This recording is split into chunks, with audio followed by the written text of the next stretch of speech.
Chapter 1667, Banquet. With Ling Han's speed, returning to Joint Peace Planet really did not need too much time. After advancing into the Great Saint tier, the limits of his cultivation level continued to be unlocked. He had gained a breakthrough improvement in the lightning flash. Though his speed had not increased, the time that he could continuously use it had been extended considerably. At first, he had estimated he would arrive in about a year's time, but in truth, he had only taken 9 months' time because he had used lightning flash in the journey to speed himself up, which saved him as much as 3 months' time. After returning to the Great Ling Empire, Ling Han did not make a great fanfare of it, but when Feng Piyun and the others knew that he had become a saint, they were still incredibly surprised and pleased, and were determined to throw a celebration for him. When the news spread out, the elites from the surrounding great stars all arrived personally firstly, to see it with their own eyes, and secondly, they did not dare be absent. A saint had succeeded Dao, and you actually did not come to offer your congratulations? Were you looking down on the saint? This feast naturally needed some time to prepare, and Ling Han began his work of moving people. Those by his side naturally entered into the Black Tower, but it was impossible that Ling Han would be so trusting of every single person, and allow the Black Tower to become public knowledge. He began to forge spatial god tools, and when the time came, he would only have to place people inside, and he would be able to bring a few more people with him. Moreover, he had no plans of bringing too many people into the celestial realm. Firstly, everyone was far from touching the ceiling to their cultivation, and it was completely fine for them to stay in the ancient realm first and reach the heavenly body tier, eternal river tier, and Genesis tier. Secondly, he had no foundations at all in the celestial realm. If he brought a lot of people with him, what kind of arrangements should he make for them? And in future, after he advanced into the severing mundane tier, he would be able to freely travel to and fro between the celestial realm and ancient realm. He just had to be faster to avoid the fate of having his lifespan severed. 5 days later, the elites from the chaotic star's majestic empire were the first to arrive. There were the left and right ministers and the great generals. In this galaxy, they were elites that stood at the apex, but in front of the present Ling Han, they did not even dare to stand up straight. Saint, that was the true dragon from the 9 heavens. The left minister was also rueful. In the past, he had even warned Ling Han to keep his distance from his youngest daughter, and thought that Ling Han was unworthy to associate with her, but now, if he had known that Ling Han would become a saint, how could he have possibly objected? Who knew, he might already be the father-in-law of a saint by now. Sigh. However, Li Weiwei and Ling Han's relations were still amicable. In truth, the two of them only had a very pure friendship. It was only the left minister himself who had a misconception. This girl was very carefree, and the moment she spotted him, she shouted, "Ling Han! Ling Han! Girl!" The left minister's face had turned green from shock, and hurriedly pulled his daughter back. "That is a saint, you have to respectfully pay your greetings." Li Weiwei gave a small pout. She thought that there was not much that had changed in Ling Han as compared to the past, so why did she suddenly have to pay her greetings now? She did not dare disobey her father, primarily because the left minister's present expression was too pitiful. If she dared call out Ling Han again, her old father would probably pass out from the extreme anxiety. She gave a slight curtsy, about to bow, yet Ling Han had already reached her, and stretched out his hands into the air. A force immediately stopped her from continuing to bow. Ling Han smiled, and asked, "What need is there for you to be so reserved with me?" "That's right." Li Weiwei had not wanted to bow in the first place, and immediately went along with the flow. "Little Han, you are very incredible now." Ling Han laughed. "That's right, who do you think I am?"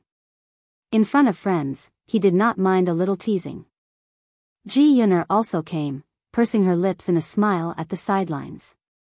In the past, among the 3 great beauties of the imperial capital, only she and Li Weiwei had not married, and their presence here also caught the attention of others, especially because they had a connection with Ling Han, which caused a considerable number of forces to have some ideas. If they could marry these 2 women, then wouldn't they have boarded Ling Han's great ship? Of course, it was not everyone that dared have such thoughts, fearing that Ling Han had some relationship with the two women that they were unaware of. What if they were lovers? Then they really would be seeking their own deaths. Half a month later, the elites from the other great stars also gradually arrived, and another half-month later, the great banquet officially began. Ling Han sat high up on the throne, while there were masses beneath.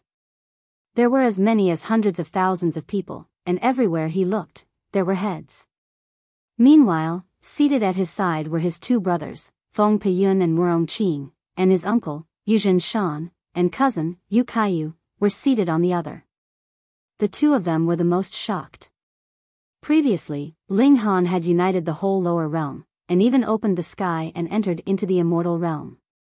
This was already unfathomable to them, but they had never imagined that Ling Han would be invincible even in the immortal realm by now, and was about to enter into the celestial realm.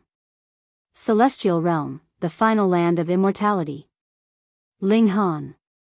The Empress sent a mental thought to Ling Han from inside the Black Tower. With a thought from Ling Han, the Empress was summoned out. Sister-in-law. Both Feng Peiyun and Murong Qing greeted. They knew that the Empress was in seclusion inside the Black Tower. Yu Kaiyu also greeted her, but did not dare look too long at her. This sister-in-law was too beautiful. The Empress nodded in response. If it were not for the fact that these three men were Ling Han's elder brothers, she would not have paid them any regard. She was really too proud. About to break through? Ling Han asked. The Empress nodded. Wait for me. She took a step, and had already arrived in the galaxy. The great saint tribulation that she had to undergo was also incredibly terrifying, more frightening even than the Saint King tribulation that others had to go through. If she did not hurry to leave, Joint Peace Planet would no longer exist. Your Majesty. The left minister and the others hurriedly bowed. They were relatively more reverent of the Empress. After all, they had been cautiously living under the Empress's authority for about 1 million years. Boom! Lightning suddenly appeared in the galaxy. Even if there was a boundless distance separating them, it could still be clearly seen. Multiple giants of lightning thousands of meters tall appeared, surrounding and attacking the Empress in the galaxy. Everyone's faces turned pale as they watched that sea-like lightning, breaking out in a cold sweat. Even if they were standing here, they could still feel how frightening that lightning was. Her Majesty has also become a saint. The left minister and the others were all incredibly surprised and joyous. In their eyes, the stronger the Empress, the better, naturally. They were all soldiers under the Empress's rule. Long live your Majesty. The people that belonged to the chaotic star's majestic empire all knelt and bowed. The people of the Great Ling Empire, meanwhile, bore smiles of pride. No matter how strong the Empress was, she was still their king's woman. Ling Han's figure leaped, and he also entered the galaxy. He wanted to freeload the Empress's heavenly tribulation, and get himself some heavenly tribulation fluid. At present, the Empress was able to match this kind of heavenly tribulation, but was unable to forcefully enter into the heavenly tribulation to obtain the heavenly tribulation fluid. After all, the Empress did not have as strong a physique as he did, and could not bear being attacked simultaneously by as many as millions and millions of peak stage Saint Kings. She could only do so after she became a Saint King. And that wasn't certain, either. Ling Han stretched out a hand, delivering an attack at a lightning giant. Being crushed by the frightening power, the lightning giants immediately crumbled, and the heaven and earth was furious. New tribulation clouds appeared, forming a second heavenly tribulation. Above Joint Peace Planet, everyone was watching with gaping mouths. There actually was someone that would actively trifle with the heavenly tribulation? If this was any other person, that would be an idiot, but in Ling Han's case, he was a freak. Boom! Ling Han directly entered into the innermost depths of the heavenly tribulation. He wanted to finish this as soon as possible. Chapter 1668, Clearing Off Old Debts. How could the heavenly tribulation stop Ling Han?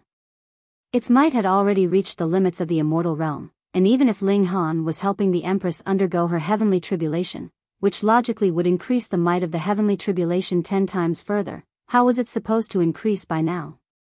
Boom, boom, boom. The heaven and earth was raging furiously, but only more lightning giants appeared. Ling Han did not pay them any regard at all. Like with a chariot rolling out, peng, peng, peng, any lightning giant would be crushed. Though they could still reform, they were completely unable to stop Ling Han's advance. Very soon, he had charged into the depths of the tribulation clouds, and easily obtained the heavenly tribulation fluid. The heavenly tribulation suddenly vanished. On Joint Peace Planet, everyone was once again dumbfounded. What on earth is going on? The heaven and earth would also bully the weak and fear the strong? Why had the heavenly tribulation just struck a few times and then ran off? Ling Han watched from the sidelines. The Empress had just broken through, and could use the heavenly tribulation to temper her battle prowess, but right before the heavenly tribulation was about to dissipate, he had charged into the tribulation clouds and obtained a portion of heavenly tribulation fluid again. The two of them exchanged a smile, and walked back to Joint Peace Planet holding hands. Everyone knelt down and bowed, numb with excitement. Two saints in one family, what kind of concept was this? Putting aside Joint Peace Planet, even in the whole galaxy, and all the galaxies around, that was incredibly impressive.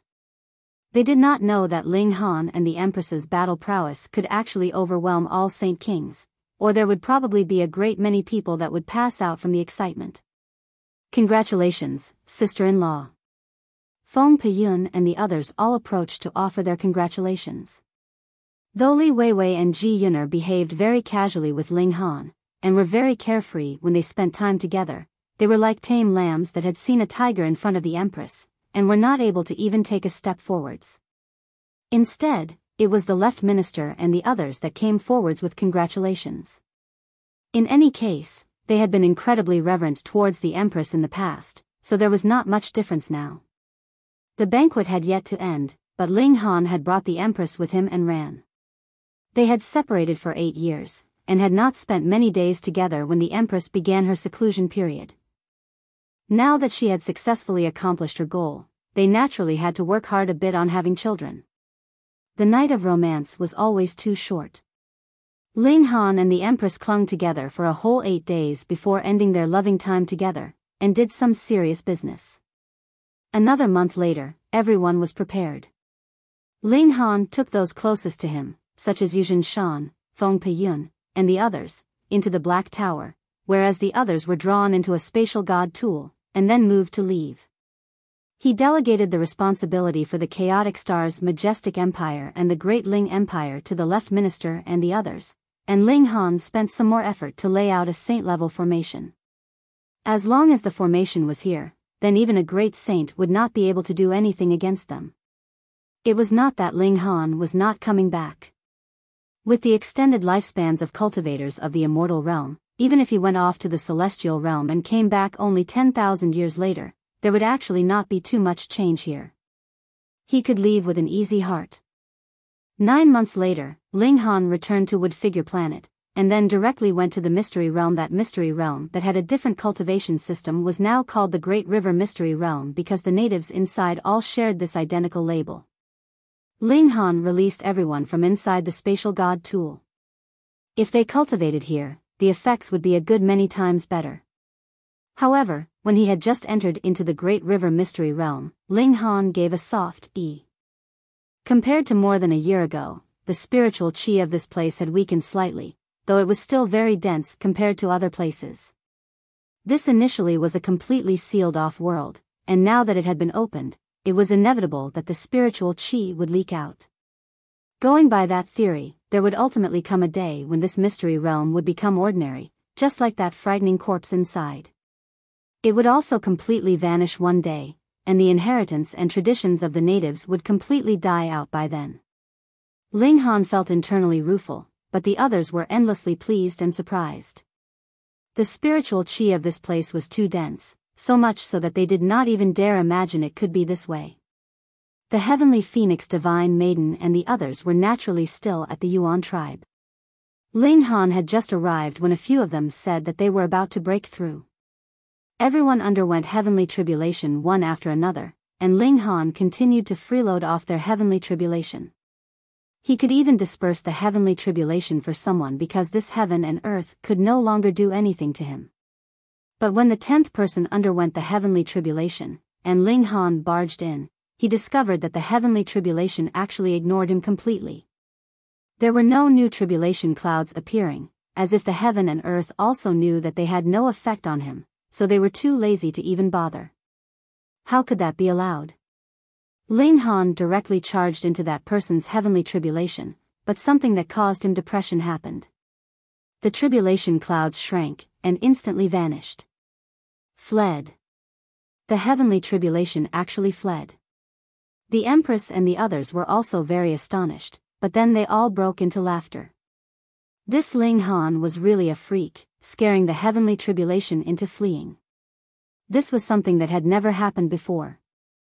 Then didn't that mean that as long as Ling Han was willing, he could make it so that there would be no more heavenly tribulation in the whole immortal realm? Ling Han tried a few more times. It was of no use. Now, as long as he interfered in anyone else's heavenly tribulation, not only would there be no new heavenly tribulation targeting him, even the heavenly tribulation of others would also vanish. This brought the others amusement, but they couldn't help but also feel rueful. To exactly what extent was this guy strong that he could even make the heavenly tribulation turn and flee before him?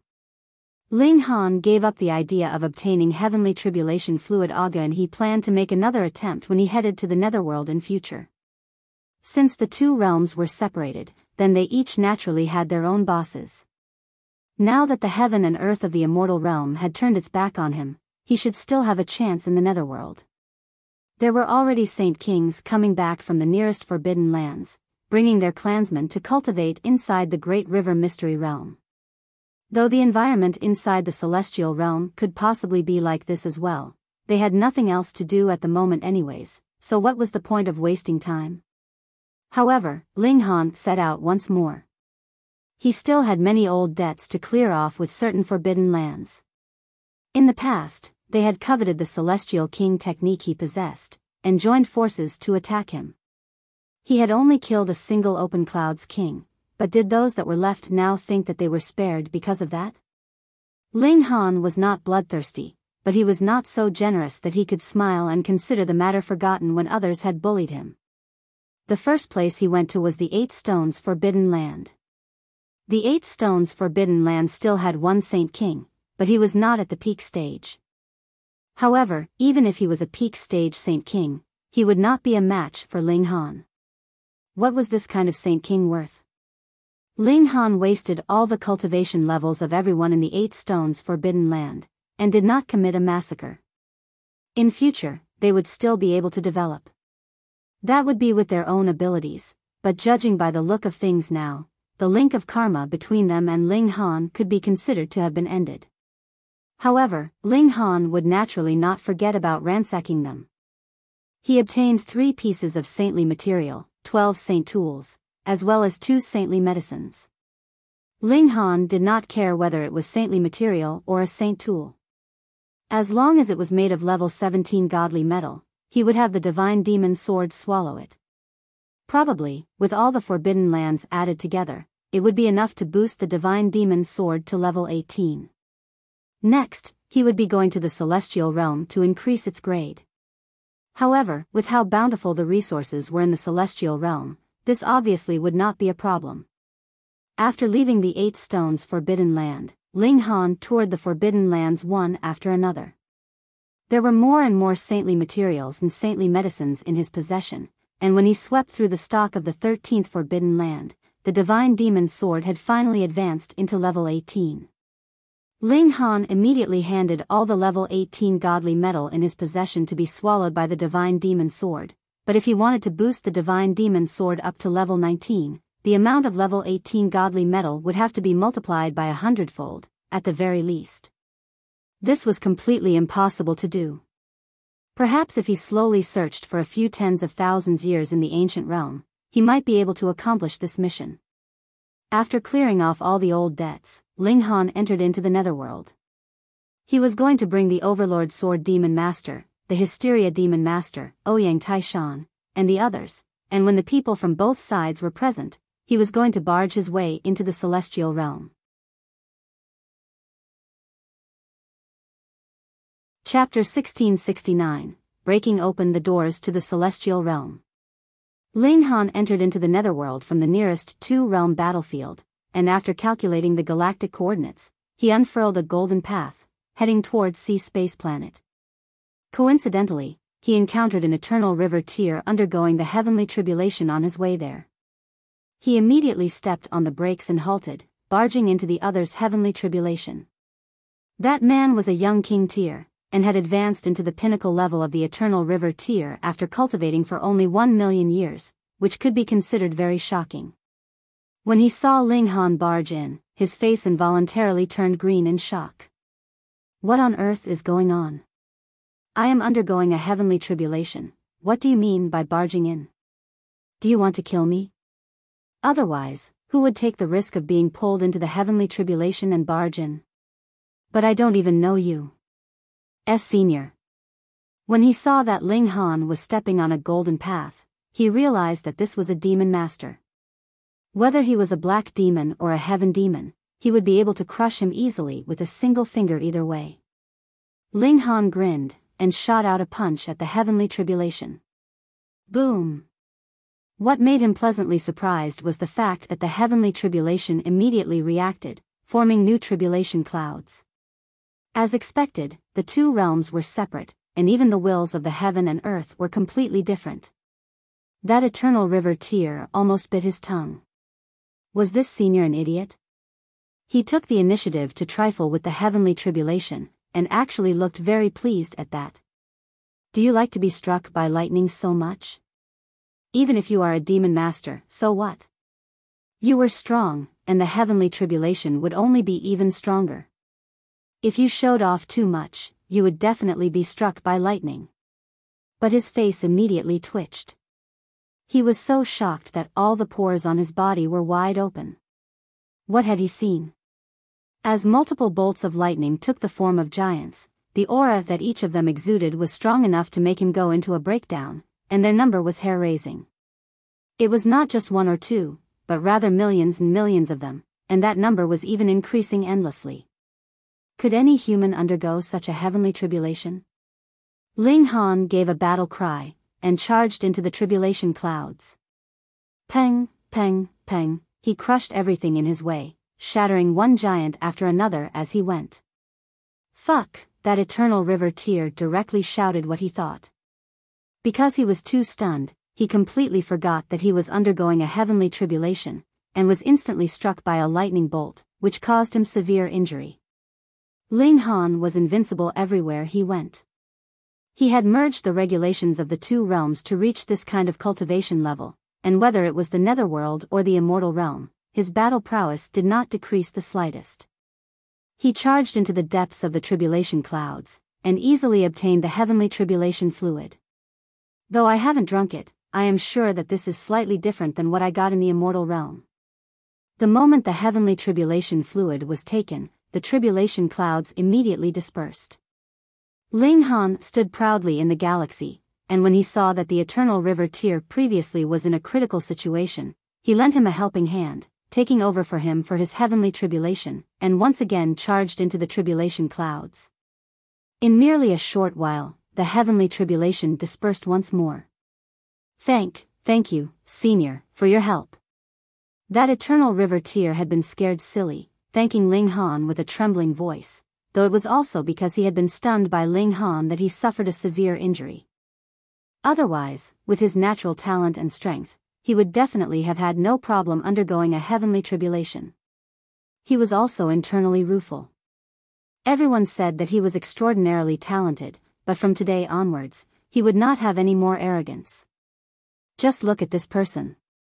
That was what true awesome was like. Ling Han smiled at the person, and unfurled the golden path, continuing his journey. It would take more than half a year to reach Sea Space Planet from here, and Ling Han actually encountered 2 other people undergoing their heavenly tribulation on his way, which naturally allowed him to freeload off their heavenly tribulation another 2 times, giving him an additional 4 portions of heavenly tribulation fluid. Half a year later, Sea Space Planet appeared in front of him again. Wang, the golden path spread over, and the Hysteria Demon Master immediately came out to receive him. He looked like he was completely guarded, right until he could see that the visitor was Ling Han. He was so stunned and gaped so widely that he could fit 2 eggs in his open mouth. Demon Master. Not only was he a demon master, he was an earth demon at that. This was too inconceivable. Over a dozen years ago, when Ling Han left, he was only in the Eternal River tier. Ling Han laughed loudly, and reminisced with the Hysteria Demon Master, as well as explained the purpose of his visit. After that, he went to Cold Cloud's planet to inform the Overlord Sword Demon Master. He stayed here for a very short time, fearing that he would meet Zhu Xian, that infatuated girl. Finally, Ling Han informed Ouyang Taishan, telling him that he could bring people to gather here. He waited for 2 years' time, and everyone finally gathered on Sea Space Planet. The Overlord Sword Demon Master, the Hysteria Demon Master, and Ouyang Taishan brought all the people that they should bring through their respective spatial god tools, and set out with Ling Han. They entered into the immortal realm through the 2-realm passageway, and also came to the Great River Mystery Realm. This return trip took another 3 years' time. In this time, Ling Han had also obtained 20 portions of heavenly tribulation fluid in the netherworld, but this was the limit. After that, the heaven and earth of the netherworld behaved like the heaven and earth of the immortal realm. Once he interfered, the heavenly tribulation would immediately dissipate, not giving him another chance to obtain the heavenly tribulation fluid anymore. This naturally caused the 3 demon masters' faces to twitch, their eyes almost popping out in shock. This should be about it. I'll give everyone 1 more month, and after that, we enter into the celestial realm. Ling Han gathered the masses, and announced the time for entering into the celestial realm. Those of the Forbidden Lands were both excited and terrified. They were finally able to return to their true homeland, but they were the ones that had been expelled in the past, and now that they returned once more to the celestial realm, would they be targeted? The young king tiers like Xiaochen Feng and the second in the world were filled with blazing fighting spirit. They could become leaders in the immortal realm, and were confident that they would also stay ahead of the masses even in the celestial realm. All of them could barely wait. The large black dog, the heavenly emperor of thunder and fire, the rabbit, and the old ginseng also returned. The rock golem chased after Ling Han all day like a dog. Little Qing, meanwhile, was very proud, and crouched behind Ling Han. Occasionally, she would stretch out her wings and peck him, astonishingly elegant. These guys had all been nurtured with Ling Han's full effort, they had even consumed saintly medicine before. Ling Han gave that natural psychic fruit to the Empress. He was sure that he could also advance rapidly even in the celestial realm, and did not need to depend on such celestial medicine to increase his cultivation level. If it would actually increase his power directly, Ling Han would not be reserved. A month later, the time to enter into the celestial realm had finally arrived. Everyone had long since entered into the spatial god tools. All the saints and demon masters had also entered themselves when they handed the spatial god tools over to Ling Han. Though Ling Han and the Empress were presently able to break open the doors to the celestial realm, they worried that if the 2 of them opened the doorway at the same time, they would enter from 2 completely different places. Thus, the Empress also handed this honor over to Ling Han, while she herself entered into the Black Tower. And now, Ling Han was the only person left. At present, he had already arrived at a dark, cold area of the universe. He inhaled softly. After entering into the celestial realm, he would be able to see his parents, Sun, Hunyo, and the others. He had suppressed this thought at the bottom of his heart, yet now it was completely unleashed, and this desire became incredibly powerful. I am coming. He laughed loudly, gathered his full strength, and began to tear a rip into space. The regulations of the 2 realms collided. He used his full effort, and suddenly multiple layers of space broke apart, revealing a dark, quiet cave entrance. Ling Han did not enter. The doors that connected to the celestial realm were not opened yet. If he barged in right now, he would only be stuck in an endless empty void. He continued the struggle, and after throwing over 1,000 punches, with sword chi slashing out endlessly, this cave entrance became wider and considerably deeper, and there was an obscure light that was gradually appearing. Like a mirror, he could see that another realm was appearing at the other end of the cave. The celestial realm was gradually becoming clearer in front of Ling Han's eyes.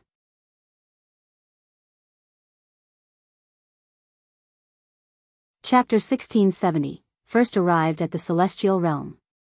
Ling Han did not hesitate any further, and entered with a single step. When he arrived in front of that mirror, he delivered the final strike. Crack! A crisp sound rang out, echoing through the whole heaven and earth, and alerting both the immortal realm and netherworld. This was the barrier between the ancient realm and the celestial realm. Only a great saint that had merged the regulations of both realms could manage to break through this barrier, and now it had shattered. The great doors to the celestial realm had officially opened. Boom! Endless spiritual chi surged over, and that hole that he had pierced open was currently closing back up behind Ling Han. The heaven and earth had their own instinctive recovery ability, its speed astonishingly quick, approaching Ling Han swiftly, as well as stopping this large volume of spiritual chi from entering into the immortal realm. Ling Han's figure flashed, and shot towards the celestial realm. Behind him, that passageway was swiftly closing up. He flew rapidly, and suddenly appeared in the air.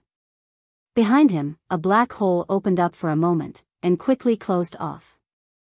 Ling Han stood in the air, while there was an indescribably expansive forest beneath him. Every tree was thousands of meters tall, and had leaves that were even larger than houses. Some had even bore fruit, which were incredibly and extraordinarily massive. The spiritual chi here was too plentiful, a good many times denser than even in the Great River Mystery Realm. Ling Han had just swept an eye over, and had already found at least 17 godly medicines that were above level 10, and the highest grade even reached up to level 15. But, the scale over which his divine sense could spread over had also been greatly limited. Additionally, the height at which he could fly was also limited. The celestial realm was different from the ancient realm. This place was very big, and a city here was like a great star. However, the whole celestial realm was an integral whole, and was only separated by an ocean into two mainlands, which were called the Eastern Celestial Realm and the Western Celestial Realm. There were also a few random small islands in the ocean. Of course, they were small only in relative terms to the two mainlands. In truth, any of the islands was shockingly as huge as a whole galaxy of the ancient realm. According to the Heavenly Emperor of Thunder and Fire, the ocean was very dangerous. In a moment of carelessness, one could easily encounter a severing mundane tier, dividing soul tier, or even a mortal palace tier and ascending origin tier level immortal beasts. If they were the hot-tempered type, they would easily destroy the sea vessel along with everyone on board with a single move. Thus, crossing the ocean was a very risky matter. Ordinarily, only very large forces would establish marine routes, and charge their passengers an exorbitant fee. Flying across the ocean? That would only be delusional because the altitude that one could fly at was limited, and if they encountered powerful immortal beasts, the latter could easily swallow any person who was flying just by opening their mouths, which was similarly dangerous. Thankfully, Ling Han presently did not need to consider the problem of crossing the ocean. He did not even know where the rock palace was. The first step was to find his footing here. Ling Han released the Heavenly Emperor of Thunder and Fire, the large black dog, and the Empress from the Spatial God Tools and Black Tower, respectively. The Heavenly Emperor of Thunder and Fire had been an immortal palace tier elite in the first place, and the large black dog was also linked in countless ways with the celestial realm. "I've finally returned," the Heavenly Emperor of Thunder and Fire exclaimed ruefully. He had also become a young man in his 20s by now, and finally did not look so awkward. "Where is this place?" Ling Han asked. "With how big the celestial realm is, how should I know?" The Heavenly Emperor of Thunder and Fire rolled his eyes at him. "Putting me aside, even a great many celestial kings might not have traveled through every corner of the celestial realm. What more when there are a great many restricted areas that not even celestial kings may dare enter. Ling Han sighed, and replied, "If you don't know, just be frank about it. You don't have to come up with so many excuses." "That's right." The large black dog hit him while he was down. "Youngster, don't pretend you know if you're ignorant." The heavenly emperor of thunder and fire humphed. As his new body grew up, he had also become considerably more mature, no longer getting into a fight with the large black dog at the slightest provocation. "Let's go find a city first. We should not linger in this kind of primitive forest. With our present strength, we would be dead if we encountered any immortal beast. We would not even be able to flee. Additionally, we should not fly in the skies. That would make ourselves too big a target." Ling Han, the Empress, and the others all descended as he said.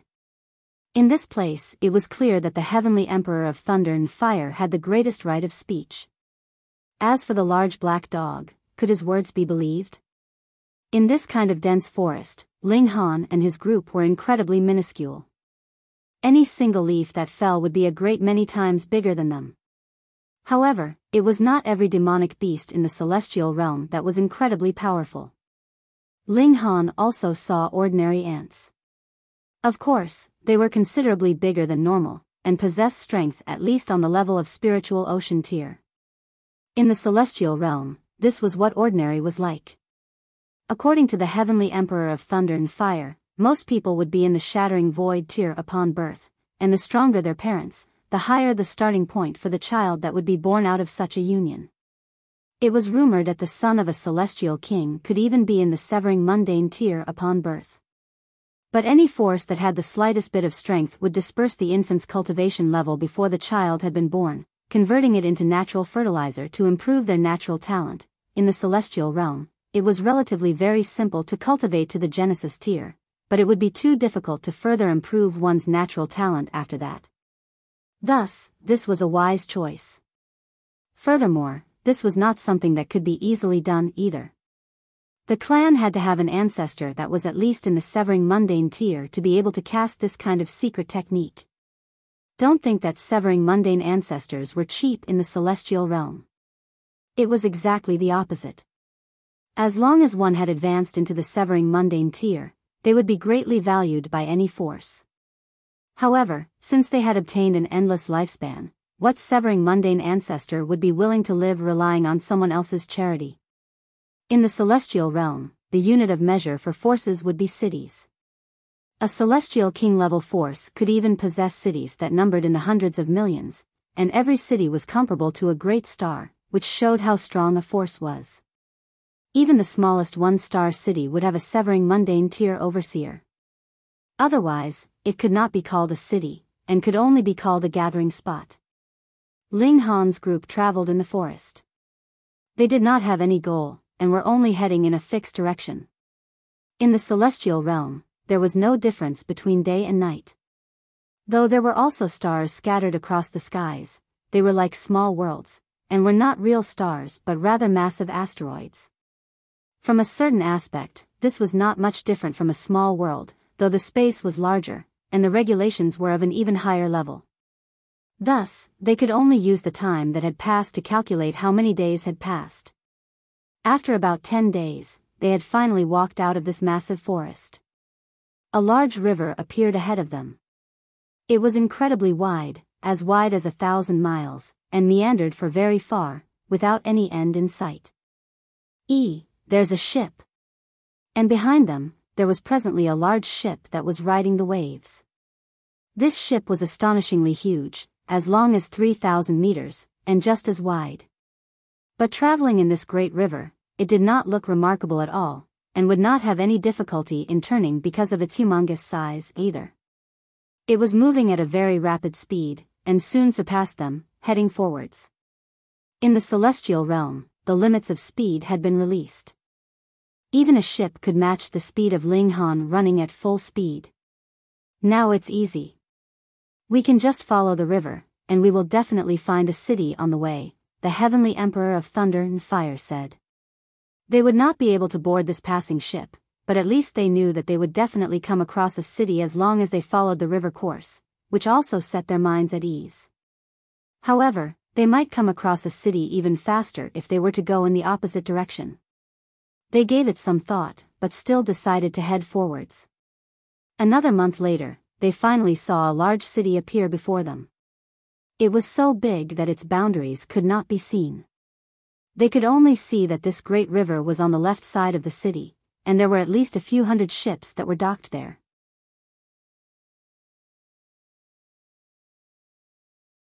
Chapter 1671. It's really so coincidental. That was a waterway. They could not enter into the city through here. The Empress wore a face veil.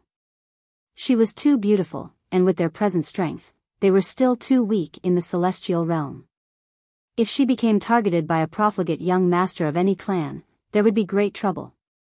Of course, they should avoid using the Black Tower as much as possible. This was the celestial realm. Perhaps severing mundane tears or dividing soul tears could see through the secret of the Black Tower. They circled around the city for at least half a day, and only then did they find a main road which led to the city. This was really a major route, being indescribably wide. Really, it was not inferior to that great river at all, and extended to the city. They could see that the city gateway was also similarly wide. Was this really a gateway into the city? It was practically an insurmountable barrier. However, the city gates were presently closed, while there was a small door that was open at its side which was guarded by soldiers. Even if it was a small door, it was about 300 meters wide and 3,000 meters tall, and looked incredibly majestic and grand. The Heavenly Emperor of Thunder and Fire gestured for them to stop, and said, "If we want to enter into the city, we have to pay a fee, ordinarily star stones which are refined from those asteroids in the skies that have fallen. They contain the great Tao of the heaven and earth. Otherwise, we can only use saintly medicine." Ling Han and the Empress exchanged a look, both feeling rueful. Entry into the city required a fee of saintly medicine. This was practically daylight robbery. Spatial god tools are too common here. It would not deceive anyone if we were to hide them, and if we bring them into the city like that, it would be seen as deliberately breaching the city laws. By then, there would definitely be elites mobilized to suppress us, the Heavenly Emperor of Thunder and Fire said. Ling Han nodded. Then we can only release the others somewhere nearby. They retreated more than 10,000 miles away. Because it was near the city, there weren't any overly fierce demonic beasts, and immortal beasts were even more impossible. The Blue Feather Saint, Ouyang Taishan, Star Sand Saint, and the others all appeared. Ling Han explained the circumstances to them, and the saints all nodded. This was the celestial realm, where spiritual chi was not only denser, the regulations of the two realms were also complete. As long as there was enough time, these saints would have hopes of becoming severing mundane ancestors they were able to cultivate to the saint tier in the ancient realm, which proved that all of them were extraordinarily gifted, so there was definitely hope for them to advance into the severing mundane tier. They would stay here first whilst looking for saintly medicine nearby, and gradually send their people into the city in future. Ling Han was already extremely benevolent to have brought them here.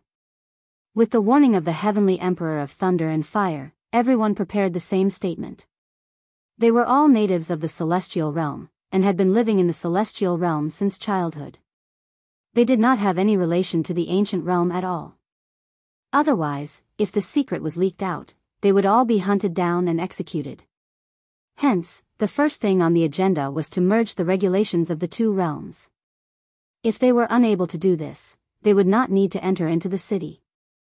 If they were discovered, it would be equivalent to confessing that they had come from the ancient realm. After they were settled, Ling Han and his group entered the city. Ling Han could still afford 4 saintly medicines. If it was not for the fact that the Heavenly Emperor of Thunder and Fire and the large black dog did not know of the existence of the Black Tower, Ling Han really wanted to draw the Empress into the Black Tower as well. In that manner, he would have been able to save 1 saintly medicine. Halt. When they arrived at the small city gateway, they were stopped by 2 guards. These 2 were actually Eternal River tier elites. There were a total of 16 guards, and all of them were in this cultivation level, showing how high the overall level of cultivation of the celestial realm was. However, the heavenly Emperor of Thunder and Fire immediately curled his lip, and communicated a message through divine sense. This should be a 1-star city, or a 2-star city at most. Otherwise, it would be absolutely impossible for only a few eternal river tiers to be guarding the gates. He added further that if it was a 5-star city which had a celestial king overseer, though the guards were only Genesis tiers, there would definitely be 1 or 2 severing mundane tier inspectors in the vicinity. Entrance fee. One of the guards stretched out his hand. Ling Han bore with the heartache. Usually, it was only he who would be robbing others, yet now he had to bear with being robbed, which depressed him greatly. He handed over 4 saintly medicines. Thankfully, they were only level 17, which could be considered some comfort. Go in then. That guard waved them off. When they passed through the city gates, a ray of light shot down, and swept over their bodies. This was to inspect for any spatial god tools.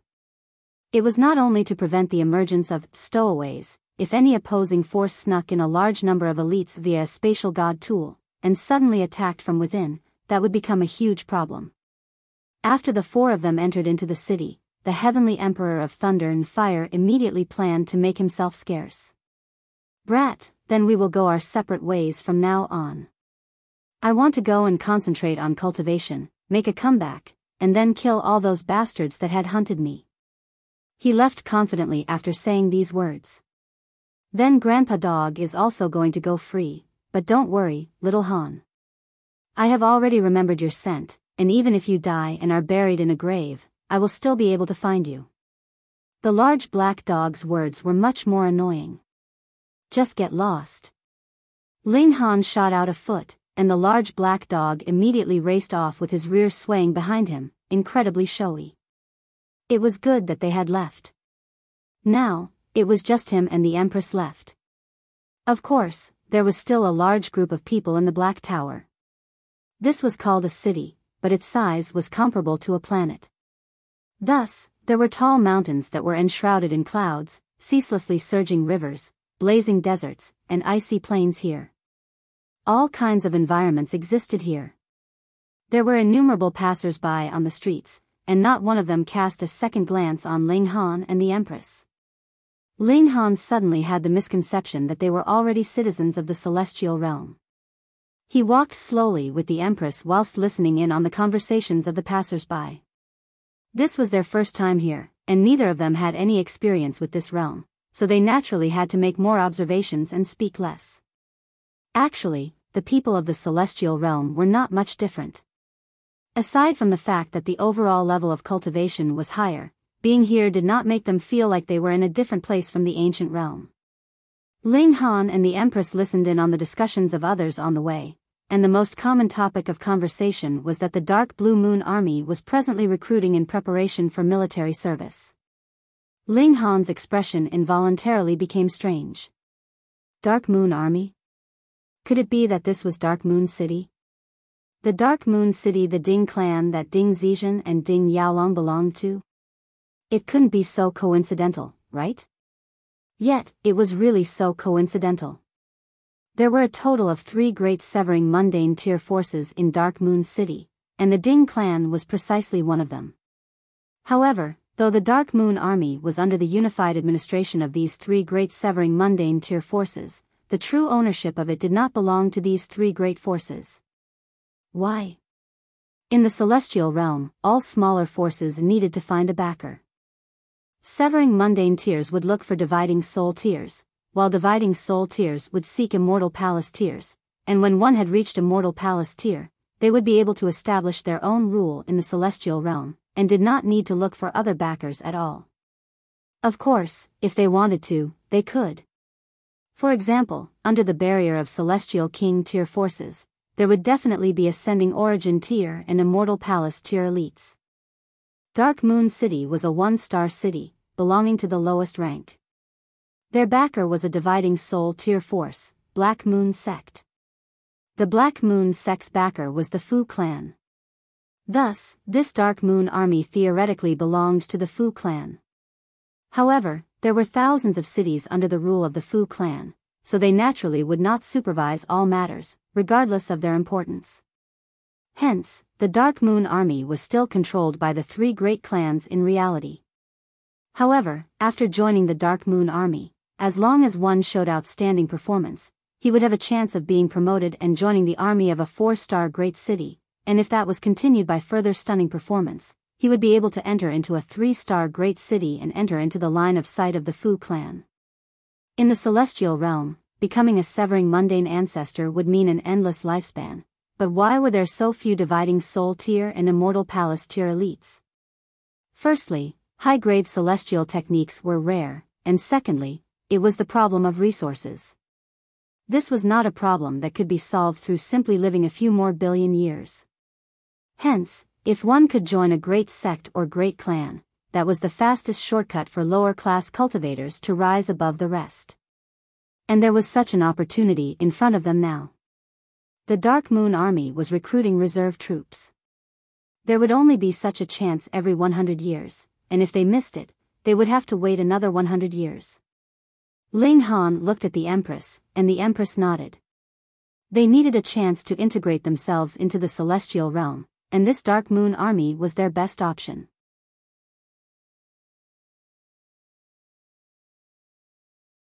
Chapter 1672, Enlisting. Ling Han and the Empress journeyed towards the western part of Dark Moon City. This city was too colossal, being comparable to a great star. They could claim to have traveled over land and water, and only arrive at their destination a day later.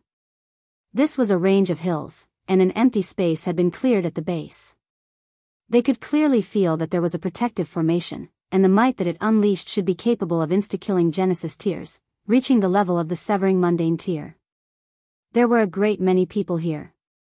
Clearly, joining the Dark Moon Army was a wonderful opportunity for one to excel, and anyone with the slightest bit of ambition would not want to miss it. Thus, there were crowds of people, and they could see people in all directions they looked. It was not just limited to pure humans, either. There were also half-humans, and they occupied a great proportion of the crowd. Among the many races, the human race had the highest tolerance level, so even if a great many humans looked purely human, there was actually the bloodline of demonic beasts flowing in their bodies. There was a very long line at the registration area, and Ling Han and the Empress also lined up obediently behind the masses. In the ancient realm, they were already strong enough to conquer all opposition, but in this place, Genesis tier was really not enough. As they lined up, the two of them also listened to the idle conversations of others to increase their knowledge of the celestial realm. However, the most common topic was the recruitment. This time, the Dark Moon Army would recruit a total of 1,000 people to become their reserve troops. These 1,000 people would be divided into 10 teams, with 100 per team. Then, in the next 90 years from now onwards, one person would be knocked out every single year. Finally, every team would be left with 10 people, totaling up to 100 people who would truly become members of the Dark Moon Army to replenish the wear and tear of the Dark Moon Army. The celestial realm was a place that was filled with battles. Though the Dark Moon City had a backer, and it was rare for large-scale battles to take place, this was not a lone city. It needed to do business with other cities, and this concerned the problem of transport.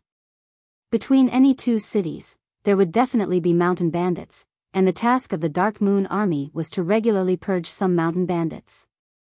Otherwise, if the bandits were too rampant, not only would it affect the reputation of the Dark Moon City, it would also damage their direct profits.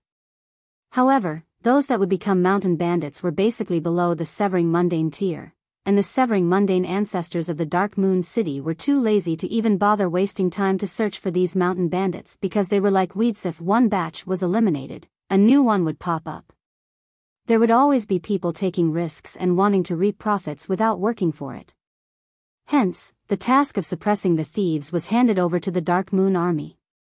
Sometimes, they would also be hired by traveling merchants as protection, and earn some extra income on the side.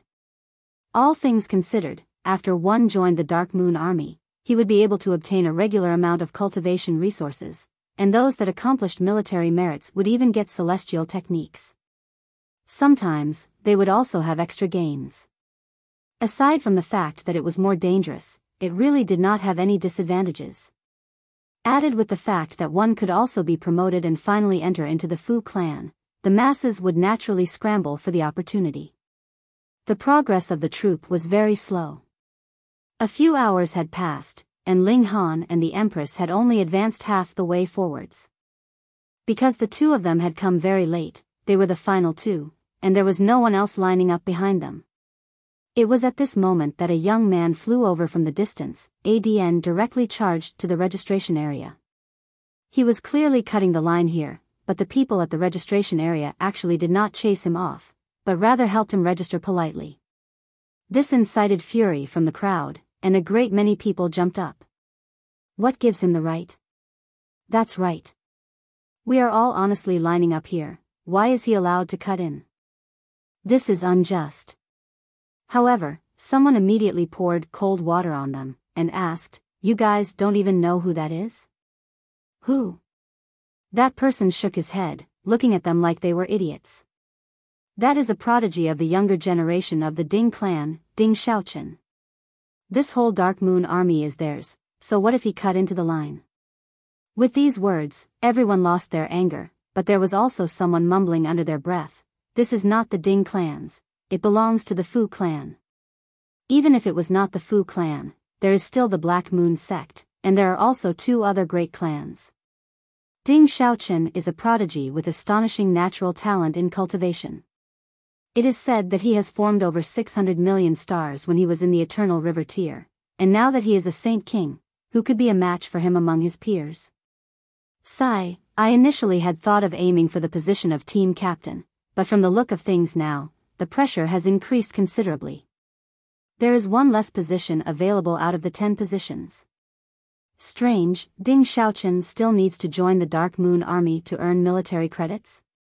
What cultivation resources would he even lack? Ho ho, perhaps he has come here to show off. Wrong, wrong. A person wagged his finger, pretending to be mysterious. Seeing the people around him look in his direction, he smiled proudly, and said, "That is because there is another person that would be coming here today, and Ding Xiaochen has come for that person." Who is it? Everyone pressed the question. "You guys will know later," the person answered, feigning mysteriousness. At this time, a commotion was suddenly heard from ahead of them. What is it? Those behind were not clear about the situation, and did not dare extend their divine sense to find out either. There was a severing mundane tier elite overseeing things here, who would dare release their divine sense in front of such an elite and challenge his authority? Ding Xiaochen actually has 3-star aptitude. Very quickly, someone who was in front informed them of the situation. What? Everyone was shocked. In the celestial realm, there was a different kind of method to estimate the natural talent of cultivators. Basically, it was to calculate the tier-surpassing battle prowess of a cultivator, but there was also potential of growth and so on, which was not completely identical with the ancient realm. Ordinarily, 1-star aptitude would be worthy of nurturing, 2-star aptitude could be considered a prodigy, and 3 stars would be a prodigy among prodigies. As expected of a young king tier from the Ding clan, this was too amazing. So this is a disciple that has been nurtured by the 3 great clans, someone asked softly with a trembling voice. Before this, there were indeed a few top talents, but they only had 2-star aptitude. Most people would only have 1-star aptitude. Everyone shook their heads. This gap was really too wide, so wide that they did not even have the heart to feel envious. They could only admire such talent from afar. Xiao, it was at this moment that another figure shot over from the distance. Dressed in dazzlingly crimson robes, it was a young girl as beautiful as a fairy, a lovely young woman with a snow-white complexion, while her hair was as black as ink, forming a powerful juxtaposition. She looked extremely enchanting. That is Mao Shuyu, the only daughter of Great Commander Mao Dai of the Dark Moon Army. Hiss, Great Commander Mao Dai? That is a 3rd Severance Grand Elder. Lord Mao is a living legend. In the past, he came all alone to Dark Moon City, who would have thought that he could have become a third Severance Grand Elder in 3 eras? I get it. Ding Xiaochen has come for the sake of Mao Shuyu. Hehe, Lord Mao is the only severing mundane tier in Dark Moon City that does not belong to any of the 3 great clans, and a third severance at that. With his freakish talent, becoming a 4th severance consummate level would definitely be no issue. By then, it is highly possible that he would be directly transferred over by the Fu clan, and a meteoric career success is just round the corner. Thus, the 3 great clans must all want to maintain good relations with him. Even if he continues to stay in Dark Moon City, a third Severance Grand Elder is still a top-tier elite, and is worth them fighting over him at all costs. Furthermore, isn't marrying his daughter the least expensive and safest method? Sigh, if I could marry her, that'd be great. As everyone discussed spiritedly, the young woman in red did not take advantage of her superior status to cut into the line like Ding Xiaochen had.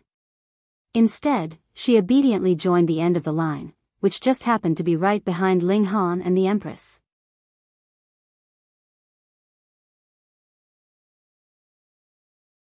Chapter 1673, 3.5 stars aptitude.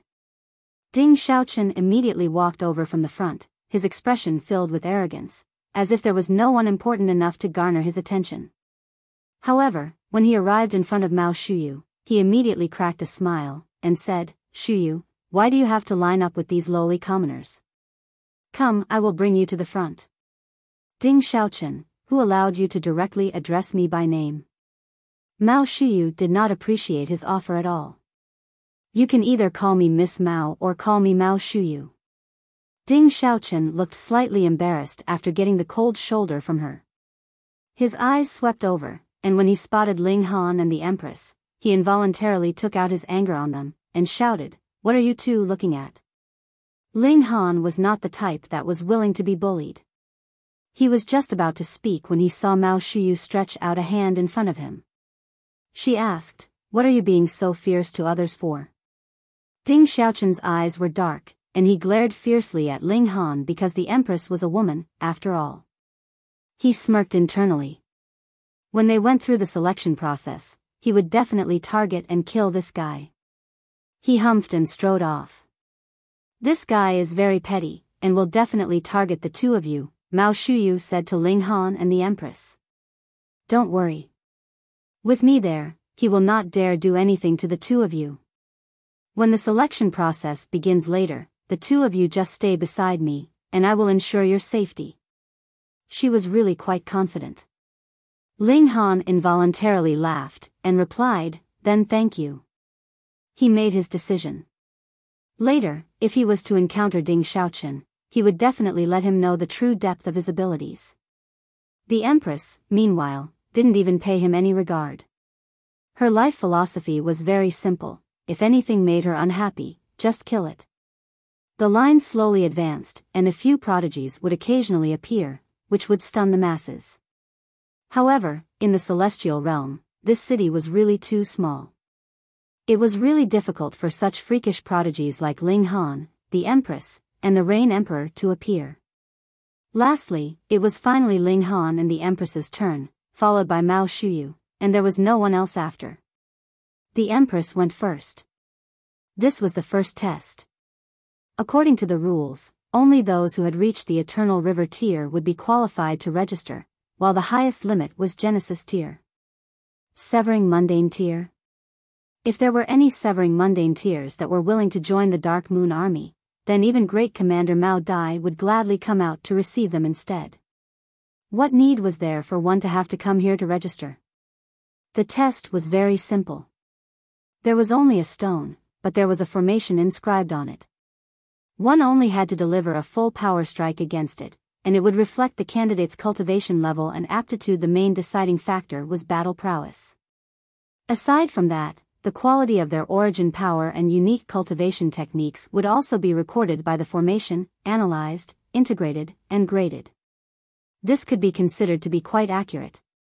The Empress stretched out a slender hand as fair as snow, her fingers long and slender like spring onions. Even if she had concealed her appearance, and changed into loose robes, hiding her perfect figure, a great many people were still besotted when they saw her unadorned hand. This was a great beauty and bewitching demoness that could conquer the whole world with her charms. Under the attention of innumerable pairs of eyes, the Empress pressed lightly on the testing stone. Suddenly, the testing stone released a white halo, which swiftly disappeared. Soon after, a slim line appeared on the left and right of the testing stone. That was 2 pillars of light, one red and the other purple. The red ray of light was only half as high as the purple one. High extreme of the Genesis tier, 2.5 stars aptitude. The examiner raised his head to look at the Empress, showing an expression of shock. This was an astonishing natural talent that was inferior only to Ding Xiaochen's. However, the Empress was not the only prodigy of this grade, but she definitely could be ranked among the top 10. This red line represented cultivation level, while the purple line represented aptitude, which was closely connected with battle prowess. If the purple line exceeded the red line, it meant that the candidate possessed tier-surpassing battle prowess, and the more it exceeded it, the higher his tier-surpassing battle prowess. Of course, the majority of people here had 2 lines of equal height, while a very small number of people had red lines that exceeded their purple lines. This would mean immediate elimination. The Dark Moon Army did not need trash, not even for their reserve troops. They would only show 2-star aptitude. This was the conclusion that she and Ling Han had come to after discussion. They did not want to attract too much attention. Their knowledge of the Celestial Realm and Dark Moon City was truly too limited. However, the Empress had not undergone such a test before, so in a moment of carelessness, her grade showed 2.5 stars. Passed, your serial number is 5572. The examiner registered the Empress, and gave her a plaque. Without having been officially recruited, they would not even bother to record the actual names of the candidates. The Empress took the plaque, and still did not speak. She only stepped back a bit and waited for Ling Han. Ling Han smiled at Mao Shuyu, and said, "Miss Mao, you can go first." As a man, he was still quite gentlemanly. He would just be the last to take his turn. Mao Shuyu did not refuse his kind offer, and walked forwards. After concentrating slightly, she struck a heavy blow on the testing stone. White light surged, and immediately disappeared. The red and purple line appeared once more. Consummate level of the Genesis tier, 3-star aptitude, the examiner exclaimed in shock. Finally, another super genius had appeared, not allowing Ding Xiaochen to be the only excellent one there.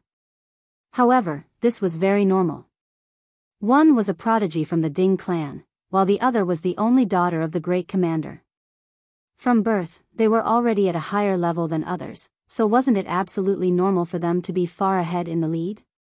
Miss Mao, your serial number is 5573. The examiner even stood up deliberately to hand over the plaque to Mao Shuyu. It couldn't be helped. Her old man was the superior of his superior. How could he not be extra polite? Mao Shuyu was very energetic. She was about to leave after taking the plaque, but she had just taken 2 steps when she stopped and turned to look at Ling Han.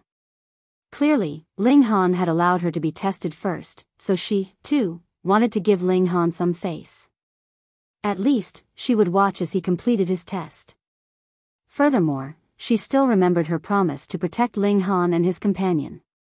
In the distance, Ding Xiaochen crossed his arms over his chest, a smug look on his face. At first, Ling Han had planned to keep a low profile, but when he saw this expression on Ding Xiaochen's face, he couldn't help but feel angered. He also looked back at Ding Xiaochen, and tapped a finger on the testing stone. Xiao, a flash of sword light swept out, and the testing stone suddenly surged with white light. Then, the red and purple lines appeared. High extreme of the Genesis tier, 3.5 stars aptitude. The examiner looked at the testing stone, bearing the expression of an idiot. Had this thing broken down? 3.5 stars? This had to be a joke. What? Ding Xiaochen, too, could no longer maintain his calm bearing. He immediately leaped over. He looked at the testing stone, his face slightly green. He had actually been surpassed by another. A 3.5 stars prodigy had actually appeared here? Hiss, the last time a 3.5 stars prodigy appeared, it was still 3 eras ago, when Mao Dai showed his outstanding talent, and before that, it was the strongest prodigy of the Ding clan, Ding Yaolong. Such prodigies were all capable of becoming 4th severance consummate level in the end, without exception. One era was 100 million years. There were really too many people with long lives in the celestial realm. The usual way of recording by years was too inconvenient, and additionally, one epoch would be 12 trillion years. There were not many elites that could live that long, though, because there was still the immortals' tribulation. If one could not continue becoming stronger, there would ultimately come a day when even celestial kings would die. Once one had advanced into the severing mundane tier, one could gain an unlimited lifespan. But why was it that most elites had all ultimately died at the first severance because of their immortals' tribulation through these countless eras? It was too hard to break through. Everyone said that there were 9 levels for Celestial King tier, and reaching each level was as difficult as ascending the heavens, but how was it not the same for the Severing Mundane tier and Ascending Origin tier? The Severing Mundane tier meant striking oneself with the heavens will saber. If one was the slightest bit careless, what would be severed would not be one's mortal bonds, but his fruits of cultivation.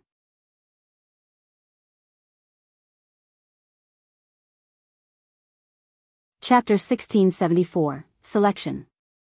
Ordinarily, 1-star aptitude would have hope of becoming a first severance Grand Elder, 2-star aptitude would become second severance, and 3.5 stars would be qualified to aim for 4th severance. Of course, all of this was theory. However, there was one fact that could be confirmed. 3.5 stars aptitude might not be able to become 4th severance, but those that could become 4th severance would need to have at least 3.5 stars aptitude. Gasp.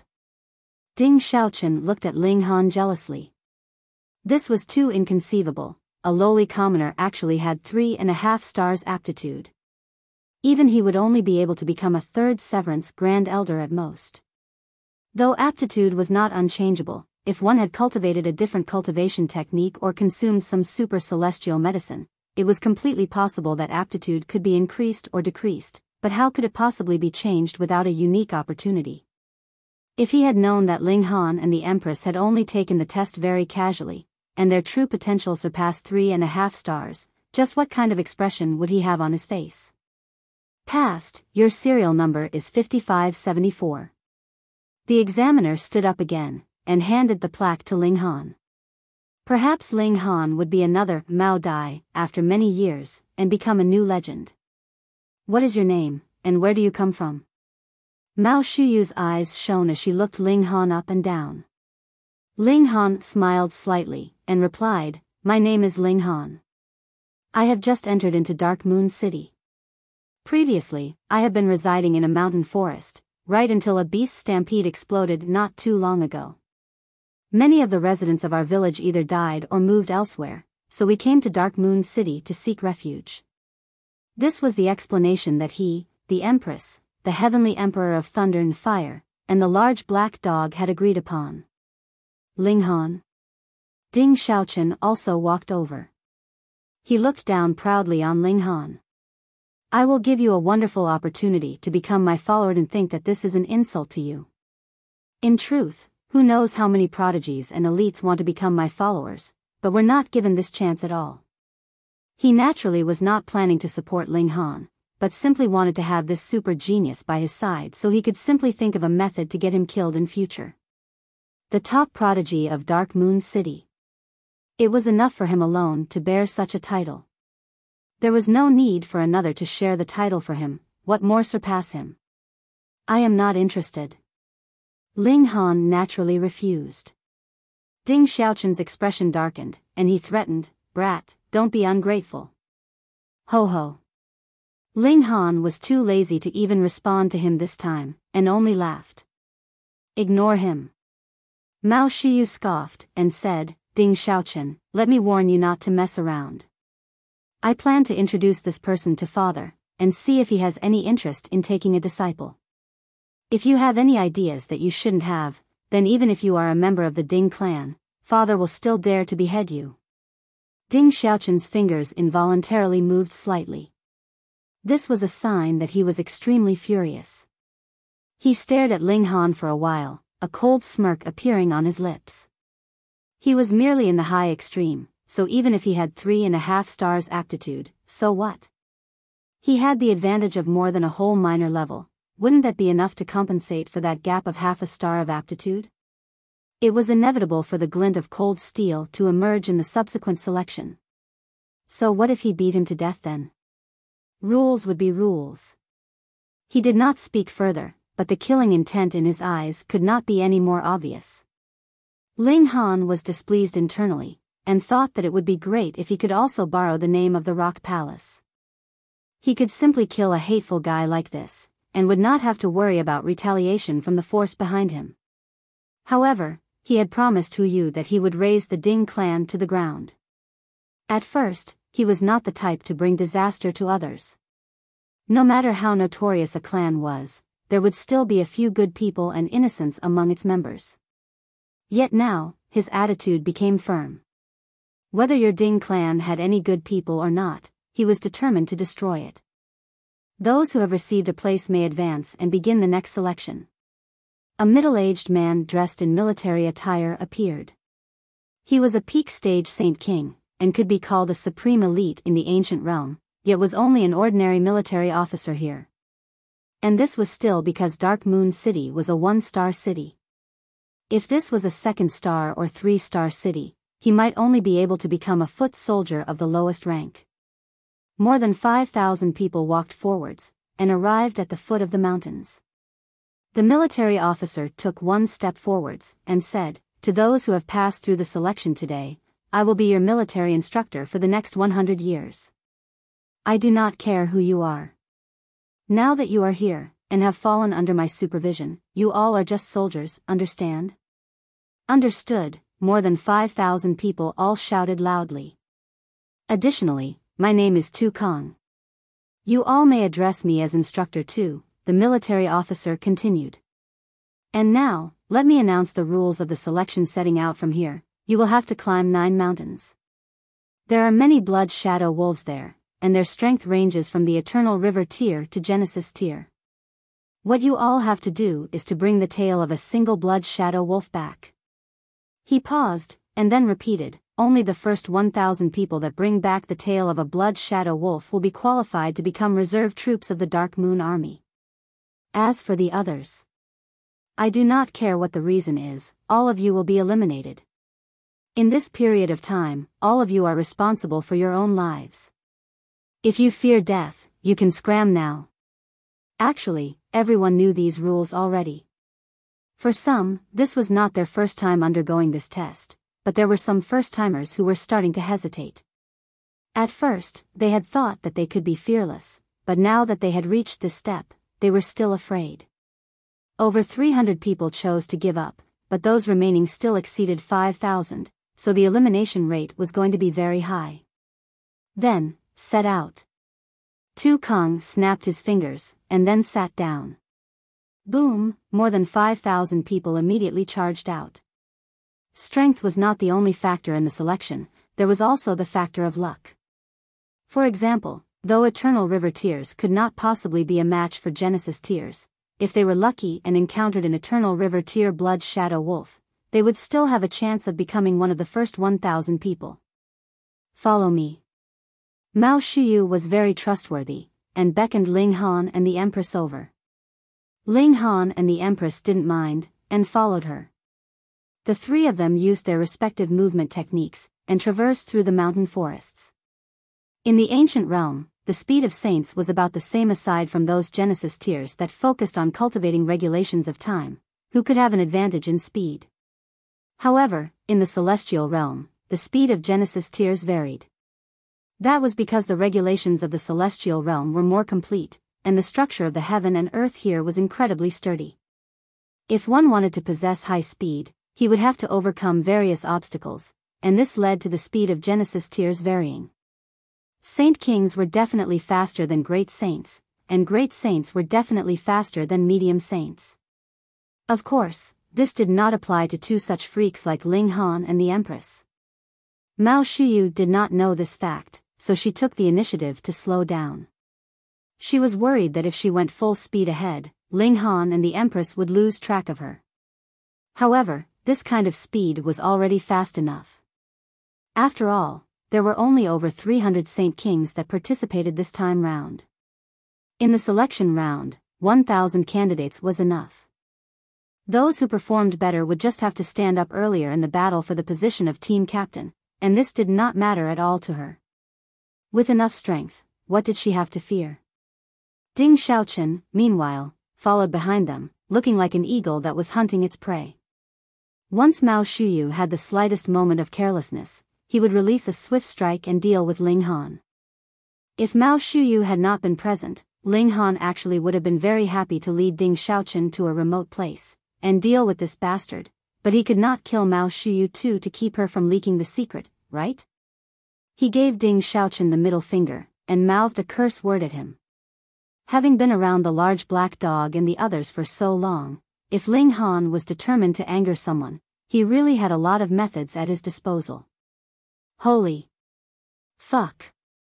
Ding Xiaochen's face involuntarily darkened. He swore that if Ling Han were to fall into his hands, he would definitely make his death an agonizing one.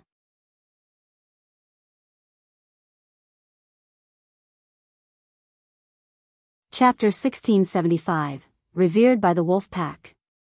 More than 5,000 people diving into the mountain forest was akin to pouring a bucket of water into the ocean, completely negligible. What more when every single person still had to keep their guard up around others, so they naturally wanted nothing more than for other people to be as far away from them as possible.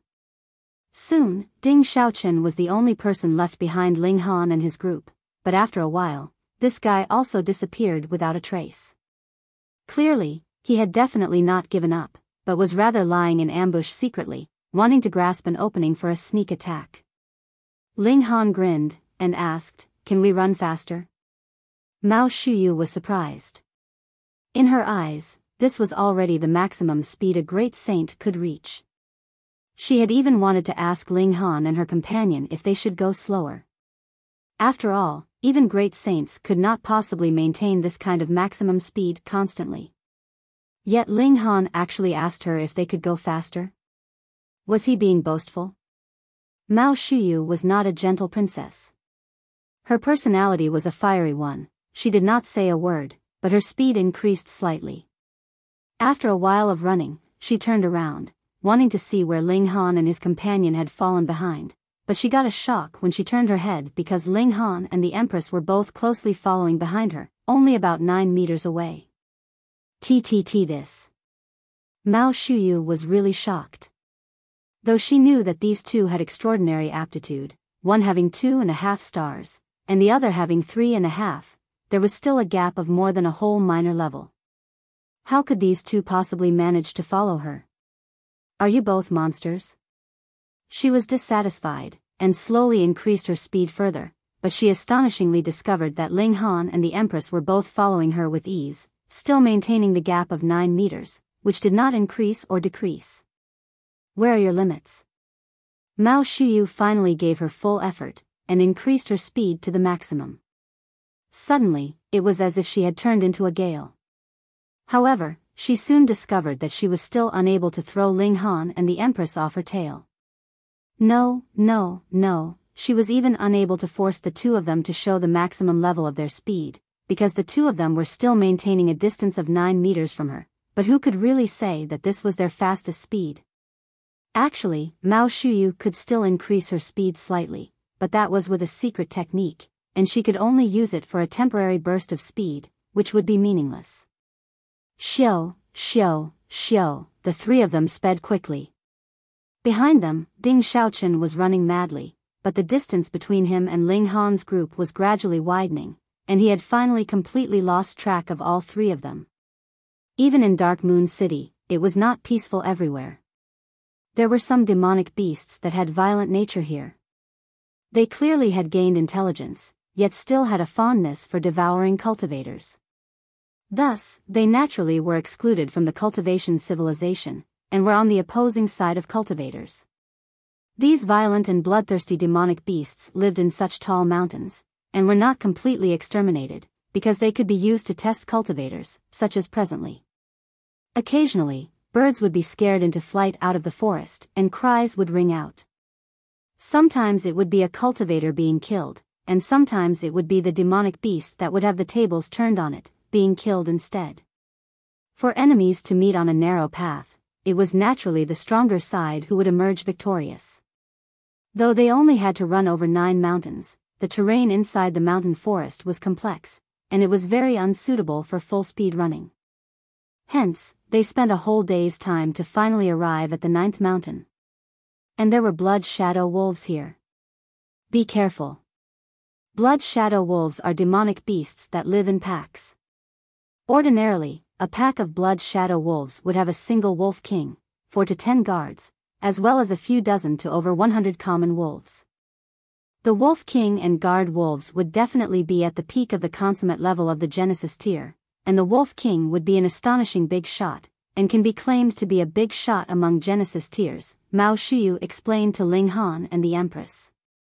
Ling Han and the Empress nodded their heads. Though they did not take these wolves seriously, they did not mind listening to her explanation. Anyways, we can complete our mission as long as we have the tail of a blood shadow wolf. There is no need for us to charge into a wolf's den, we only have to find one that is all alone, Mao Shiyu continued. Fine then.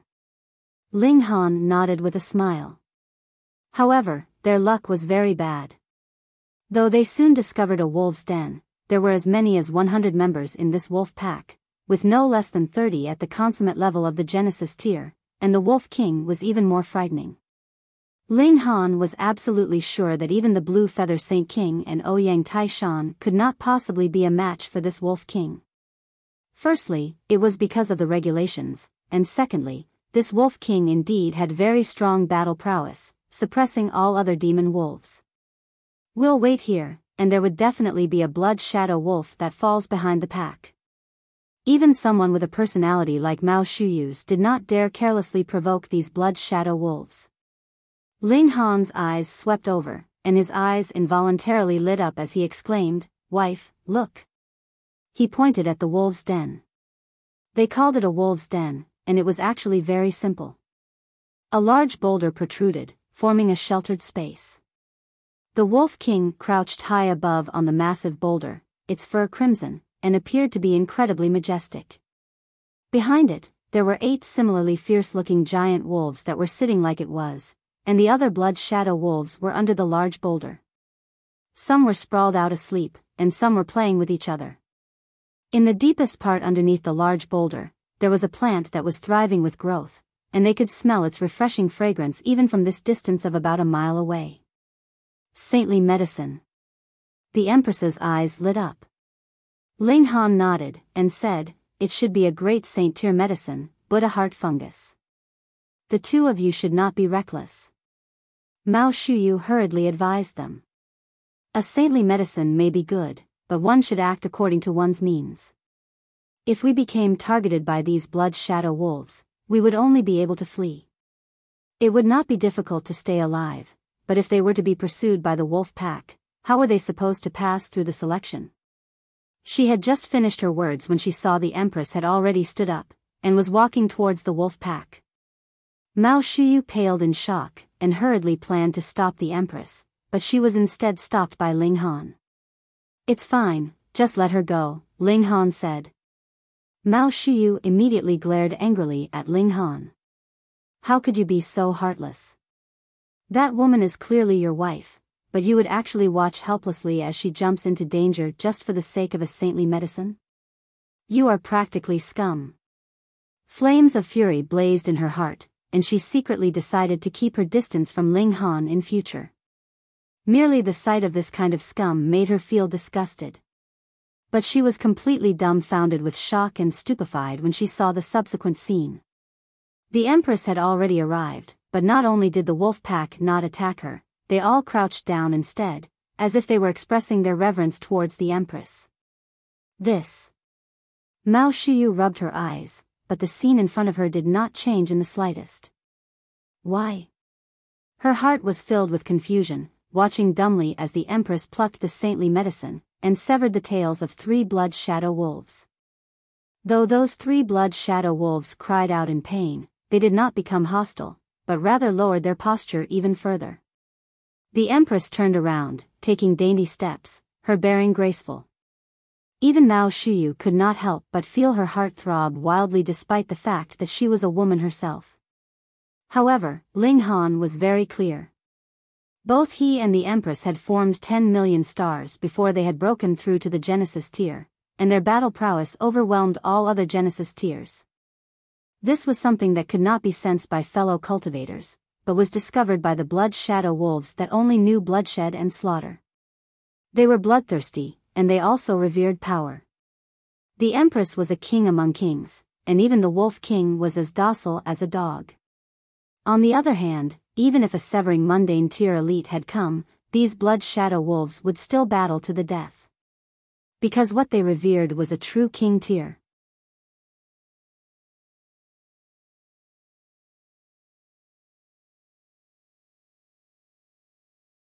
Chapter 1676, Competing for Position of Captain.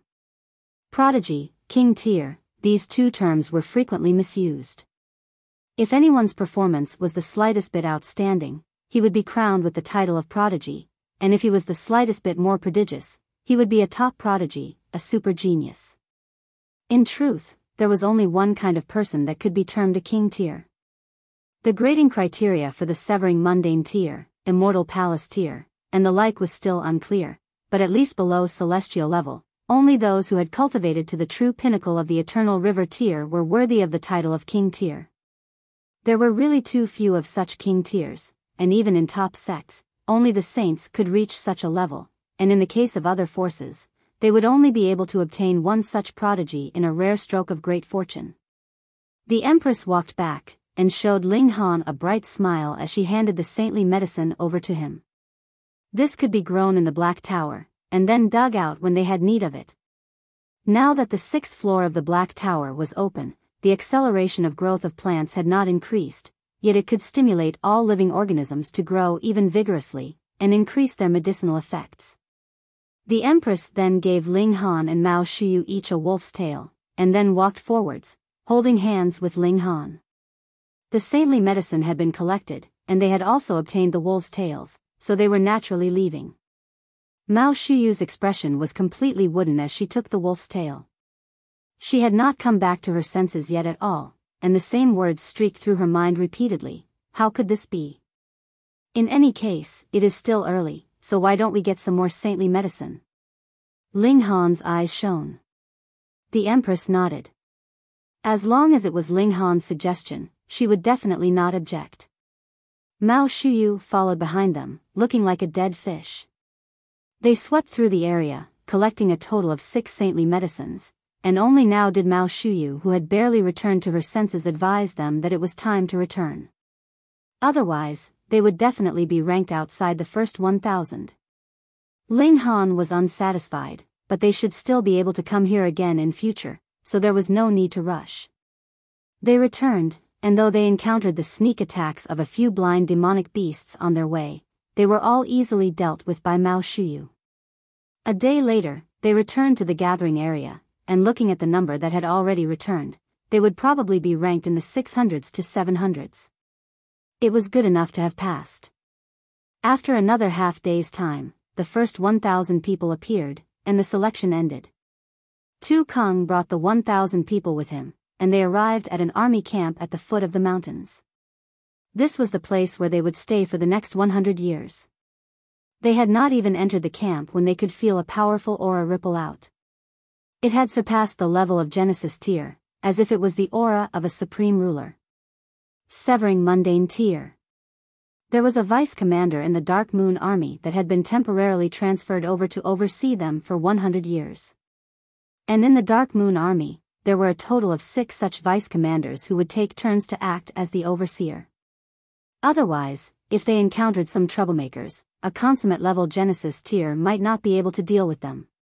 With a severing mundane tier overseer, it would be fine. What Genesis tier would dare provoke such an elite? Tu Kong was naturally not the only military instructor here, and there were a total of 10 of them. Usually, they would be taking turns to guide the candidates on how to cooperate and work together. Those who fought alone were called cultivators, and only those who could carry out coordinated movements would be termed soldiers. 10 military instructors appeared at the same time, and that vice commander was seated high up on the platform. It was as if he had harmonized with the heaven and earth. They could clearly see where he was, but everyone would feel an uncomfortable feeling as if they could not attack him at all. This was a severing mundane tier ancestor. And now, we will choose 10 captains from among you, and going by the results of the selection, the following 10 people step out: number 170, number 534, number 895. Tu Kong began the next stage after asking for instructions from that severing mundane ancestor. The 10 people who had been pointed out stepped out, and unsurprisingly, Ding Xiaochen was also among them. When he walked out, he also bowed slightly to that severing mundane ancestor seated on the high platform, and the latter actually responded. He opened his eyes, and replied with a nod. When this grand elder opened his eyes, it was as if the universe had collapsed. Everyone could see innumerable great stars fall down from the skies, a scene of utter destruction and annihilation, but after a shiver, they discovered that nothing strange had happened at all. This was the regulations that the severing mundane ancestor had cultivated, which were inclined towards destruction and bloodshed. The moment he opened his eyes, he could affect the masses, and for those whose wills were weaker, it was very possible that this effect would last throughout his whole life, and they would not be able to escape from under this influence forever. Cultivating Tao was naturally the Tao of heaven and earth, and if you were strapped in the Tao of another, how could you possibly be successful? That is Ding Hu, Lord Ding Hu, a first severance Grand Elder. The vice commander of the White Tiger Army. Some people immediately whispered among themselves, and very soon, those who had initially been unaware of the identity of that severing mundane ancestor all found out. There was a great commander in the Dark Moon Army, and that was Mao Dai, a third severance Grand Elder. Underneath the great commander, there were 3 commanders, who led 3 different armies, and they were the Azure Dragon Army, White Tiger Army, and the Vermilion Bird Army, respectively. Why were there 3 armies, and not 2, or 4, or 5? That was because there were 3 great forces in Dark Moon City. The Duan clan controlled the Azure Dragon Army, the Ding clan controlled the White Tiger Army, and the Long clan controlled the Vermilion Bird Army. From a certain aspect, the great commander Mao Dai was merely a figurehead with no actual military authority. Subordinate to the commander would be the vice commanders, and there were a total of 6, 2 for each respective army. Everyone shook their heads. With Ding Hu present, that Ding Xiaochen would be able to gain the position of captain at the very least. However, with Ding Xiaochen's strength, it was actually not a difficult feat for him to accomplish. Thus, though everyone was slightly displeased, they did not have too much resistance against the idea either. The rules are as follows. The present 10 are defending champions, and will accept the challenges of others. If they win, they will have successfully defended their positions, and if they lose, the defending champion will become another person.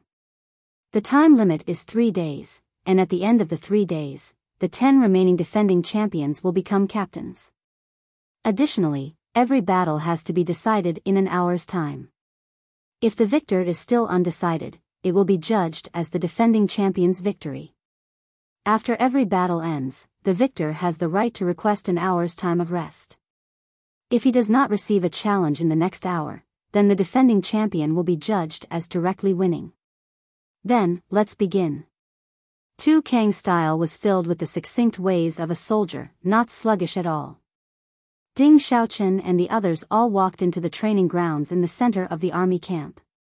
The celestial realm was incredibly sturdy in the first place, and added with the fact that there was a severing mundane tier overseer, there naturally was no need to worry that the fierce battles would destroy the entire army camp.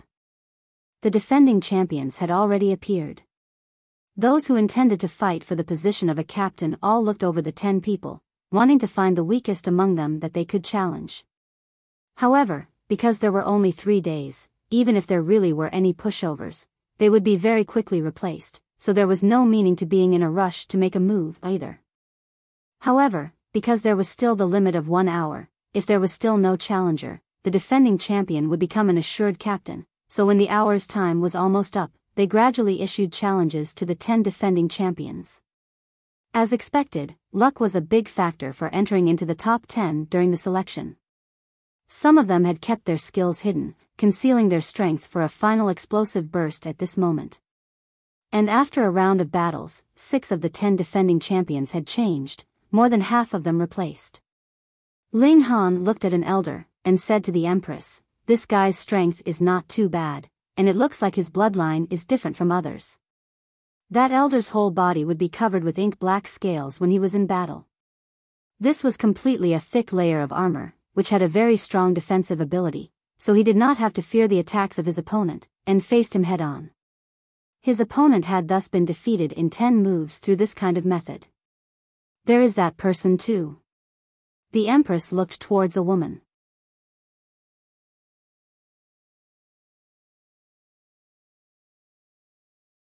Chapter 1677, Fighting Ding Xiaochen. That was a woman that was completely enshrouded in a black long dress, her features old-fashioned. Though she looked to only be in her 20s, she was serious in speech and manner, as if someone owed her a large sum of money, and disliked anyone she cast her eye on. She was ruthless in her moves, controlling the rarely seen regulations of darkness. As darkness swept past, everything would be corroded, which was incredibly frightening.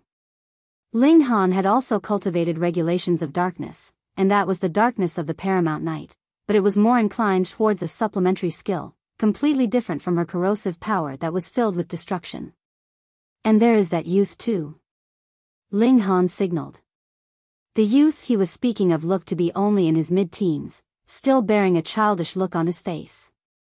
Occasionally, he would show a sheepish grin, but if anyone were to think that he was harmless because of that, he would be out of luck.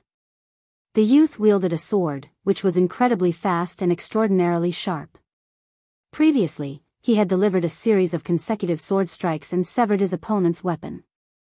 The final strike had pierced the chest of his opponent, and if it were not for a light hump from Ding Hu that sent him backwards, his opponent would probably have become a dead corpse by now. Crafty, vicious, and merciless. These were the traits that Ling Han had labeled this youth with. He should have gone to be an assassin. Being a soldier was really too stifling for his talent. As expected, this youth had even drawn Ding Hu's attention. Though he had humphed, expressing his displeasure over how the youth had delivered a fatal strike to his companion, he could not help but cast a few more looks at this youth. This kind of talent was worthy of bringing into the Ding clan.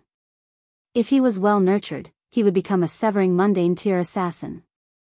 Though battle prowess was an important criterion for judging elites, the world did not have the rule that elites would not die in the hands of someone weaker.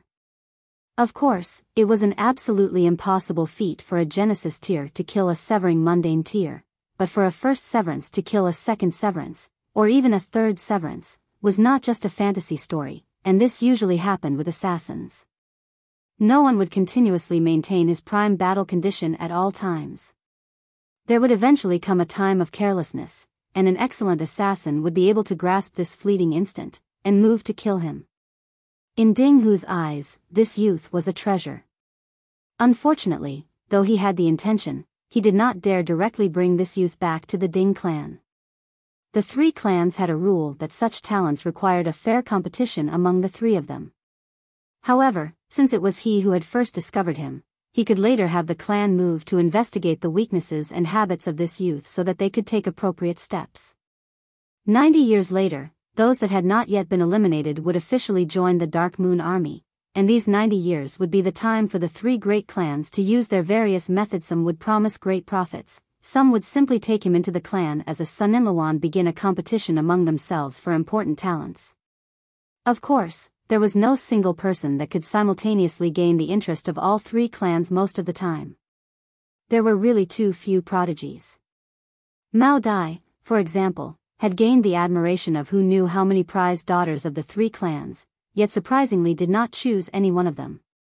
However, he was also out of the control of the 3 great clans because of this, and maintained an absolutely independent stand. Now, he was also above worldly matters, and the 3 great clans were all competing to attract his interest. the tournament battles continued. The Empress expressed that she would not compete for the position of captain. She was going to stay with Ling Han. One of the two of them definitely had to be a soldier. Otherwise, if they were in different teams, they would be in a competitive relationship. Elites moved respectively. Only the strong would be respected in the army. If you had defeated your opponent when he was completely exhausted, then even if you became a captain, who among your subordinates would truly respect you? Mao Shuyu had also joined the battle. She was at the consummate level of the Genesis tier, and also had 3 stars aptitude, so her battle prowess was extremely strong. She easily obtained the position of defending champion. I'll go then. Ling Han released the Empress's hand reluctantly. The Empress nodded gently, her eyes enchanting. Ling Han leaped and arrived in front of a person. It was Ding Xiaochen. Seeing that Ling Han had actually gone to challenge Ding Xiaochen, a considerable number of people exclaimed in shock. Previously, those who had challenged Ding Xiaochen had all been defeated terribly, and now it was almost an hour's time since the last person had challenged him. It looked like he was just about to become the first person that would not need 3 days' time to become captain, yet Ling Han had thrown a wrench into his plans. This time, Ding Xiaochen would at least have to wait for another hour. Why had he challenged Ding Xiaochen? Was he trying to make things difficult for him? Ding Xiaochen was also slightly surprised, but then he showed a menacing expression. Previously, he had not managed to get a chance. He had not thought that Ling Han would actually deliver himself right into his hands. He really was courting death. If it had been the other vice-commanders from the other clans, Ding Xiaochen would be stopped even if he wanted to deliver a fatal strike, but would Ding Hu stop him? You're dead. Ding Xiaochen smirked coldly. I have to say, you are incomparably stupid. Your mouth stinks. Have you forgotten to rinse your mouth when you woke up? Ling Han said slowly. If it was a verbal battle, he really feared no one. The more stubborn your mouth is now, the worse your suffering will be later. Ding Xiaochen's lips slowly curled. Faced with a man that was about to die, his self-restraint was still quite good, and he did not lose composure just because he was egged on. Ho ho. Ling Han laughed, expressing all his disdain in this derisive laugh. Even if Ding Xiaochen was trained in restraint, he easily exploded in fury because of this condescending laugh. His expression was filled with rage, and he forced himself to take a few deep breaths, telling himself that there was no need to drop down to the level of this brat, and he just had to kill him. You are asking for your own suffering. He moved, and pressed out a palm. Boom, origin power solidified into a giant hand, a black sun shining on every fingertip, which looked incredibly bizarre. Ling Han puffed up his cheeks and blew. With an exhalation, those 5 suns were all extinguished, and this giant hand also turned back into origin power which then dissipated. Everyone was shocked, as if they had just discovered Ling Han's presence, and surveyed him continuously.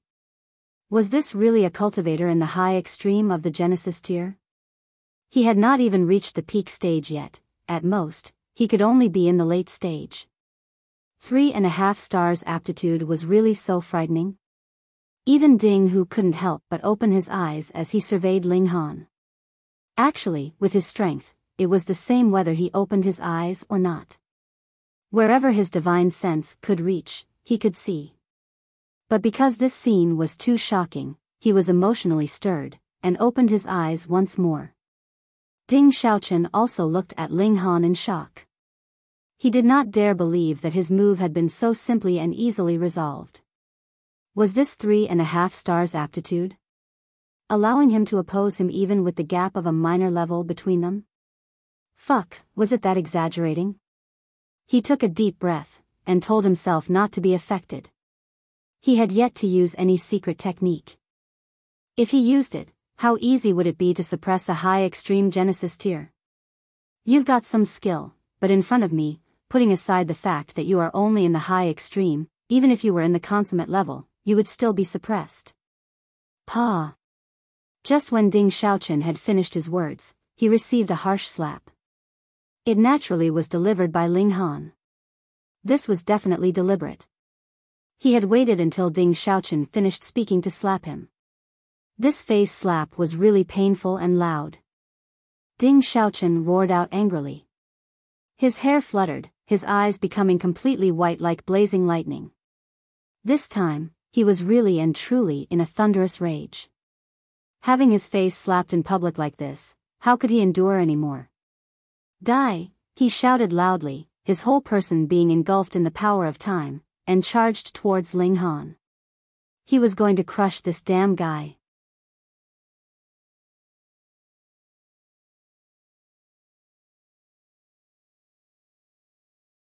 Chapter 1678, Collapse at the First Blow. Ding Xiaochen charged over, wrapped in the power of time. He looked as if no attack could touch him. Ling Han gave a casual flick of his finger. Pooh! Sword light slashed onto Ding Xiaochen's body, yet was easily swallowed by the power of time, and he was completely unaffected. No wonder the Ding clan had deliberately targeted the Hu clan, and snatched away the secret technique of the Hu clan. This celestial technique was indeed powerful. When the power of time spread out, they could practically ignore the gap in battle prowess, allowing the user to become invincible.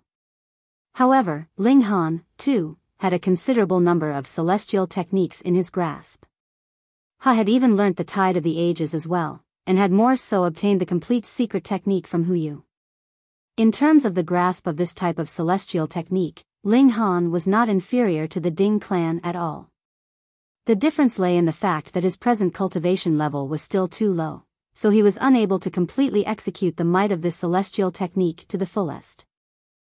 In front of the ultimate technique of our Ding clan, what can you do? Ding Xiaochen's confidence returned, and he called out arrogantly. Though killing Ling Han could not possibly make up for the humiliation that he had suffered, if he allowed Ling Han to stay alive, he would probably be unable to raise his head ever again in this lifetime. Ling Han smiled slightly, and flicked another finger. Xiao, another flash of sword light streaked past, but this time it forcibly penetrated the power of time covering Ding Xiaochen. Still, because its might had been weakened slightly, it only managed to tear open this layer of power of time before vanishing. But it was this one move that terrified Ding Xiaochen to the extreme. He hurriedly stopped, his expression revealing his extreme shock. The other party had actually broken through his power of time. Though he had not managed to wound him, if he had continued with another strike, he would have been in deep trouble. Impossible. When he used the Tide of the Ages, it should have aged any kind of attack. It should be known that he was a peak stage Saint King, and his cultivation level was already highest in this tier. If anyone wanted to suppress him in terms of regulations, that could only be accomplished by a severing mundane ancestor. How did Ling Han manage to do it? Not only was he stunned, Ding Hu also revealed a hint of surprise. He had a kind of feeling that Ling Han perhaps had not exerted his full effort yet. Without using his full efforts, he was already able to defeat a young prodigy of the Ding clan? And while he himself was only in the high extreme of the Genesis tier at that? Hiss, just what kind of freak was this? Ding Hu was slightly hesitant. Ordinarily, the Ding clan should try as much as possible to gain this kind of prodigy with 3.5 stars aptitude, but looking at the present situation, it seemed like this boy had a very large conflict with Ding Xiaochen. Then going by first impressions, this boy definitely did not have a favorable impression of the Ding clan. In future, even if they offered the same conditions to attract him, the possibility that Ling Han would lean towards the Long clan and the Duan clan was much greater. Since that was the case, a killing intent suddenly surged up in Ding Hu's heart. Mao Dai was a previous example. They allowed him to freely mature, and the result? He had now become a force that could become a threat to the 3 great clans by himself. Thankfully, he only had a daughter. If the Mao clan had also prospered, then it was possible that a 4th great force would appear in the Dark Moon City. The cake was only so big, and who would be willing to have others take a share of their own profits? The best scenario was for Ding Xiaochen to show his might and kill this brat. In any case, Wasn't an accidentally fatal move a very common thing to happen in the tournament battles? After a moment of shock, Xiaochen finally pulled himself together. He drew out a saber. The saber was dark green in color, and seemed to have been made from wood, but a frightening murderous aura immediately surged out the moment he drew this weapon. This murderous aura took the form of a giant tree, and what was shocking was the fact that the great tree was brandishing its vine-like branches, dancing around as if they were whips. Jade blood man-eating tree. Around them, many people exclaimed in shock, their faces green. This was a demonic tree that was fond of hunting humans and demonic beasts. When it was immobile, it was like any ordinary tree, but if anyone arrived at the base of the tree, the demonic tree would attack at the most unexpected moment, and wrap its vines around its prey. Furthermore, there were sharp spikes which could excrete poison and numb its target in an instant on its vines. Using the trunk of this tree as the main body, and sealing the spirit of the demonic tree within, the precious tool that was refined would also possess most of the might of the demonic tree. This was an extremely frightening god tool. The tournament battles did not forbid the use of weapons, because what the Dark Moon Army needed were soldiers that could kill others, and not cultivators that would be sparring and competing with others. Xiaochen was instantly brimming with confidence now that he had his saber in hand. The saber's blade shone with green light, and even his face turned green from the glow. Previously, he had not encountered anyone that could match him yet, so he naturally had not even bothered to use the god tool, but now he was forced into it by Ling Han. He did not rush to attack. There was presently a green murderous aura surging out of the blade, spreading in all directions. This was the spirit of the jade blood man-eating tree. Because the process of refining it was extremely frightening, the spirit of the demonic tree was also filled with fury, and its killing intent was astonishing. Because he was the wielder, he was completely immune to this kind of murderous aura, but the others would be affected. Though the jade blood man-eating tree was a plant-type demonic breed, aside from the fact that it cultivated the wood element regulations by nature, it also had poison element regulations. This was its unique trait. Regulations had no form, and were fused within its spirit, so there was a strong poison mingled inside this murderous aura. Go die. Xiaochen glared coldly at Ling Han, and declared, when the spirit-severing saber appears, no one will stay alive. Ling Han laughed loudly. It is really too sad not to become a comedian with your talent. Listen to a piece of advice from me. From tomorrow onwards, it would be better for you to go to restaurants and inns in the city to have your own show. Stubborn. Xiaochen used his origin power so that the might of the divine saber in his hands could be released even faster. Ling Han shook his head, and said, at first, I wanted to see how much strength you actually had. I never thought that the basis of your confidence is a mere saber. I can't even be bothered to watch you continue your performance. His figure flashed, and he charged towards Xiaochen. Lightning flash was used, and his speed was incredibly and extraordinarily fast. Even if he had not used it to its fullest, it was no longer something that Xiaochen could catch up with, just like how he had received a slap from Ling Han, and still had not realized how he had been slapped even at this moment. When Ling Han's fist was about to punch Xiaochen's face, only then did he become alert, but it was already too late for him to brandish his saber in a slash against Ling Han at this time. He could only produce a burst of speed, and retreat backwards quickly. But could this be a match for Ling Han's speed? Pung! Xiaochen's face instantly received a solid punch, and he couldn't help but stumble backwards. However, he had not steadied his footing yet when Ling Han's second punch had already fallen. Pung, pung, pung. In just that short instant, he had already been hit with over a dozen punches. Collapsing at the first blow, Ling Han stated calmly, and as if providing evidence for his judgment, Xiaochen's figure was sent flying before landing heavily on the ground. All around them, there was a dead silence. Even the other battles had all stopped, and everyone's attention was drawn here. Xiaochen had really collapsed at the first blow? From the start to finish, Ling Han had only flicked his fingers, and waved his fists around. He had not used any powerful technique at all, but what about Xiaochen? He had used celestial techniques and a god tool, but he did not even manage to hold up to a single strike from Ling Han. Was this the gap between 3 stars and 3.5 stars of aptitude? Everyone was in disbelief. Perhaps if the two of them had the same cultivation level, this kind of difference was still possible, but Ding Xiaochen clearly had the advantage of a minor level, so how could such a situation possibly happen?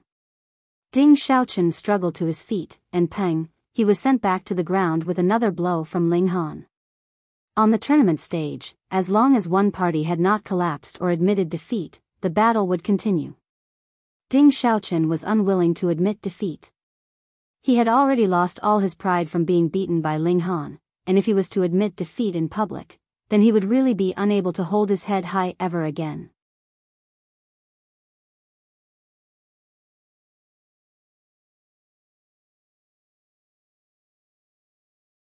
Chapter 1679, Completely Shameless. But what was the point of forcefully enduring like this? Pang! Pang! Pang! Ding Xiaochen was continuously sent to the ground, his face already swollen horribly, and Ling Han was also very measured in his blows. He did not put too much strength so that Ding Xiaochen would pass out, but rather allowed him to maintain a completely conscious state. Would he admit defeat? Ding Xiaochen gritted his teeth. This was his final bottom line. He would definitely not speak up and admit defeat. Initially, Ling Han planned to continue playing around like this, but when he saw that there was not enough time left, he shot out a kick, and sent Ding Xiaochen out of the battle area.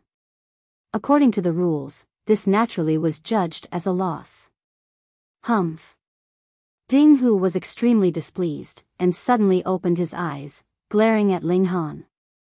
Ling Han couldn't help but take a step back, his face suddenly turning pale. He had been struck by Ding Hu. This strike had no form or shape, and was only a humph, yet contained Ding Hu's martial intent. Just how powerful was a severing mundane ancestor? If they had been in the ancient realm, then a mere thought would be enough to shatter a great star.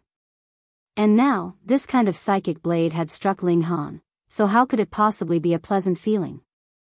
Fortunately, Ding Hu did not dare commit murder in public, so he could only use limited power, and Ling Han's physique was astonishingly strong, so this psychic blade actually only caused minor injuries to Ling Han. Ding Hu's expression involuntarily turned slightly ugly.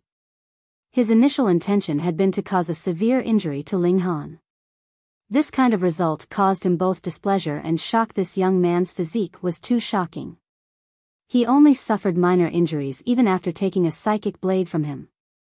With his identity, if his first attack had missed, he should not have been so shameless to make another move, but Ding Hu did not have that kind of magnanimous bearing, and couldn't help but throw out another psychic blade.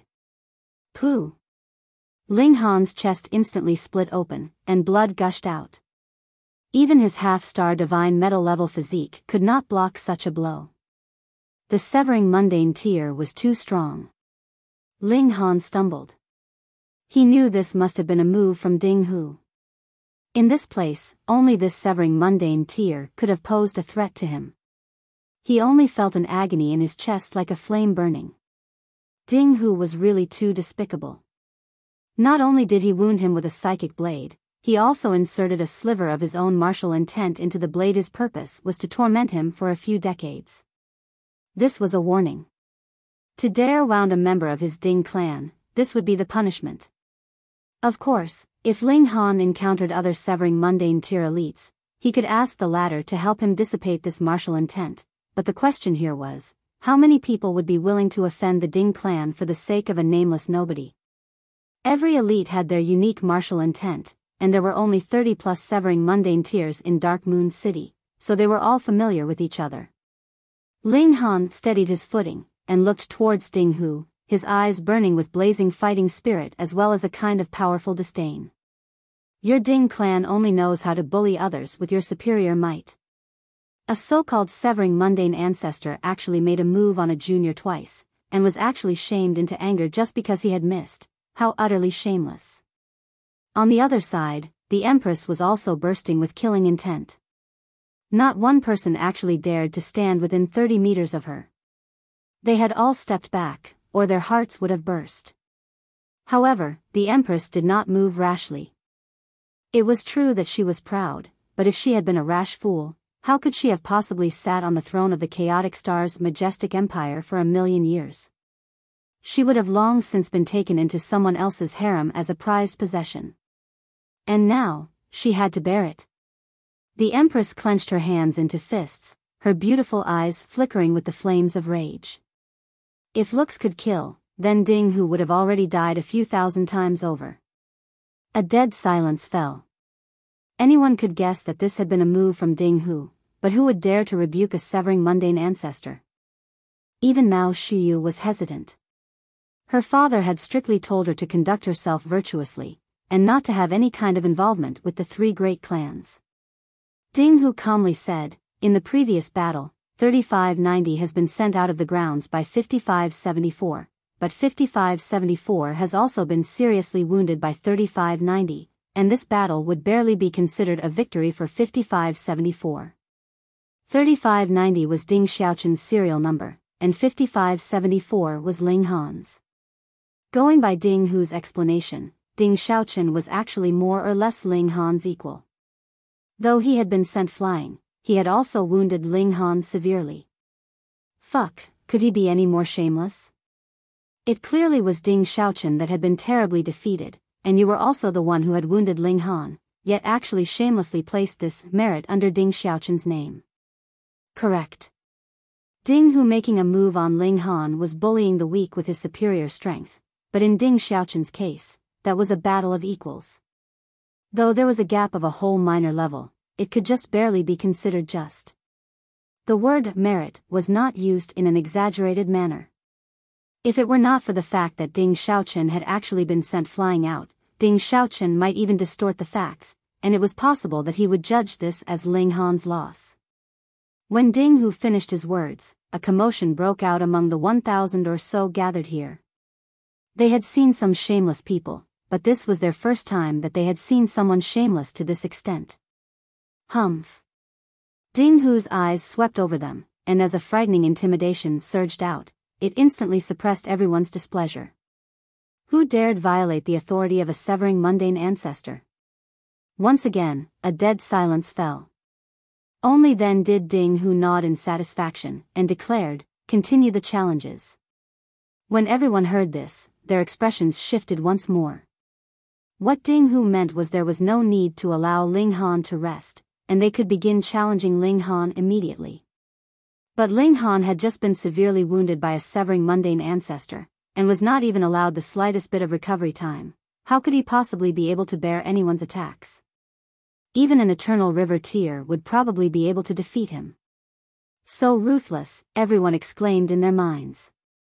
Though Ding Xiaochen had been defeated, and had even lost the ability to fight any longer, and thus had no hope of claiming the position of a captain, Ding Hu had no plans of allowing Ling Han to become a captain either.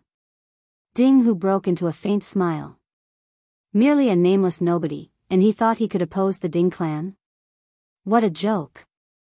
He had 10,000 ways that he could kill Ling Han with.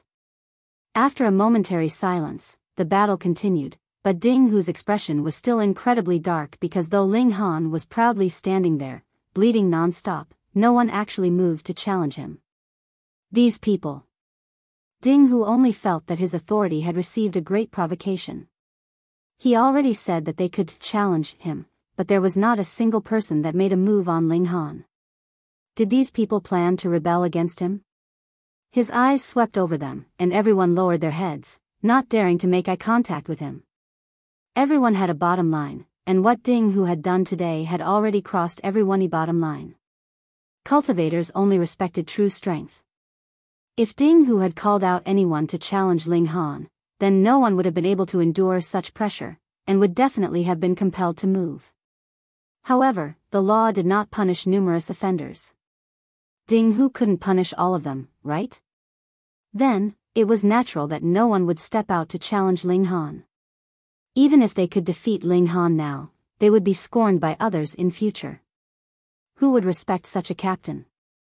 Everyone did not dare oppose a severing mundane ancestor directly, yet they were using this kind of method to express their support for Ling Han. Ling Han's figure stood upright, unbending and unyielding. At present, my strength is inferior to yours, but if you want to suppress me, I will definitely not allow your wish to come true. Even minor characters had their own backbone. They could be defeated, but would definitely not abandon their pride. However, Ling Han's injuries were actually not as severe as Ding Hu thought. He had already channeled a drop of indestructible true fluid to control his injuries, but because of Ding Hu's martial intent, he could not completely heal them. This would require him to enter the Black Tower, and have the power of the Black Tower erase his martial intent. The present Ling Han still had 70% of his battle prowess, at least. And even this was enough to overwhelm all other Genesis tiers aside from the Empress. Very soon, an hour had passed.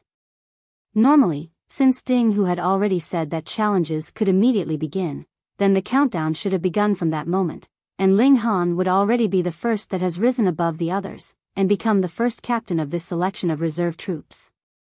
However, Ding Hu sent a warning gaze at Tu Kong, signaling that the countdown of 1 hour was only to begin now. This man was already completely shameless, and Ling Han ignored him completely. When he had gained enough strength, he would raise the Ding clan to the ground, and by then, he would really want to see what kind of expressions would be on the faces of these bastards of the Ding clan.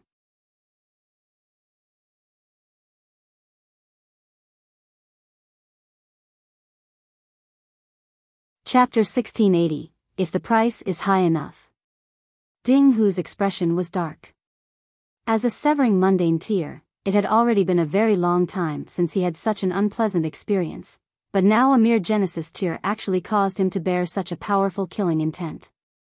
He declared, for those who can obtain the position of captain this time round, I will present a reward of 10 star stones.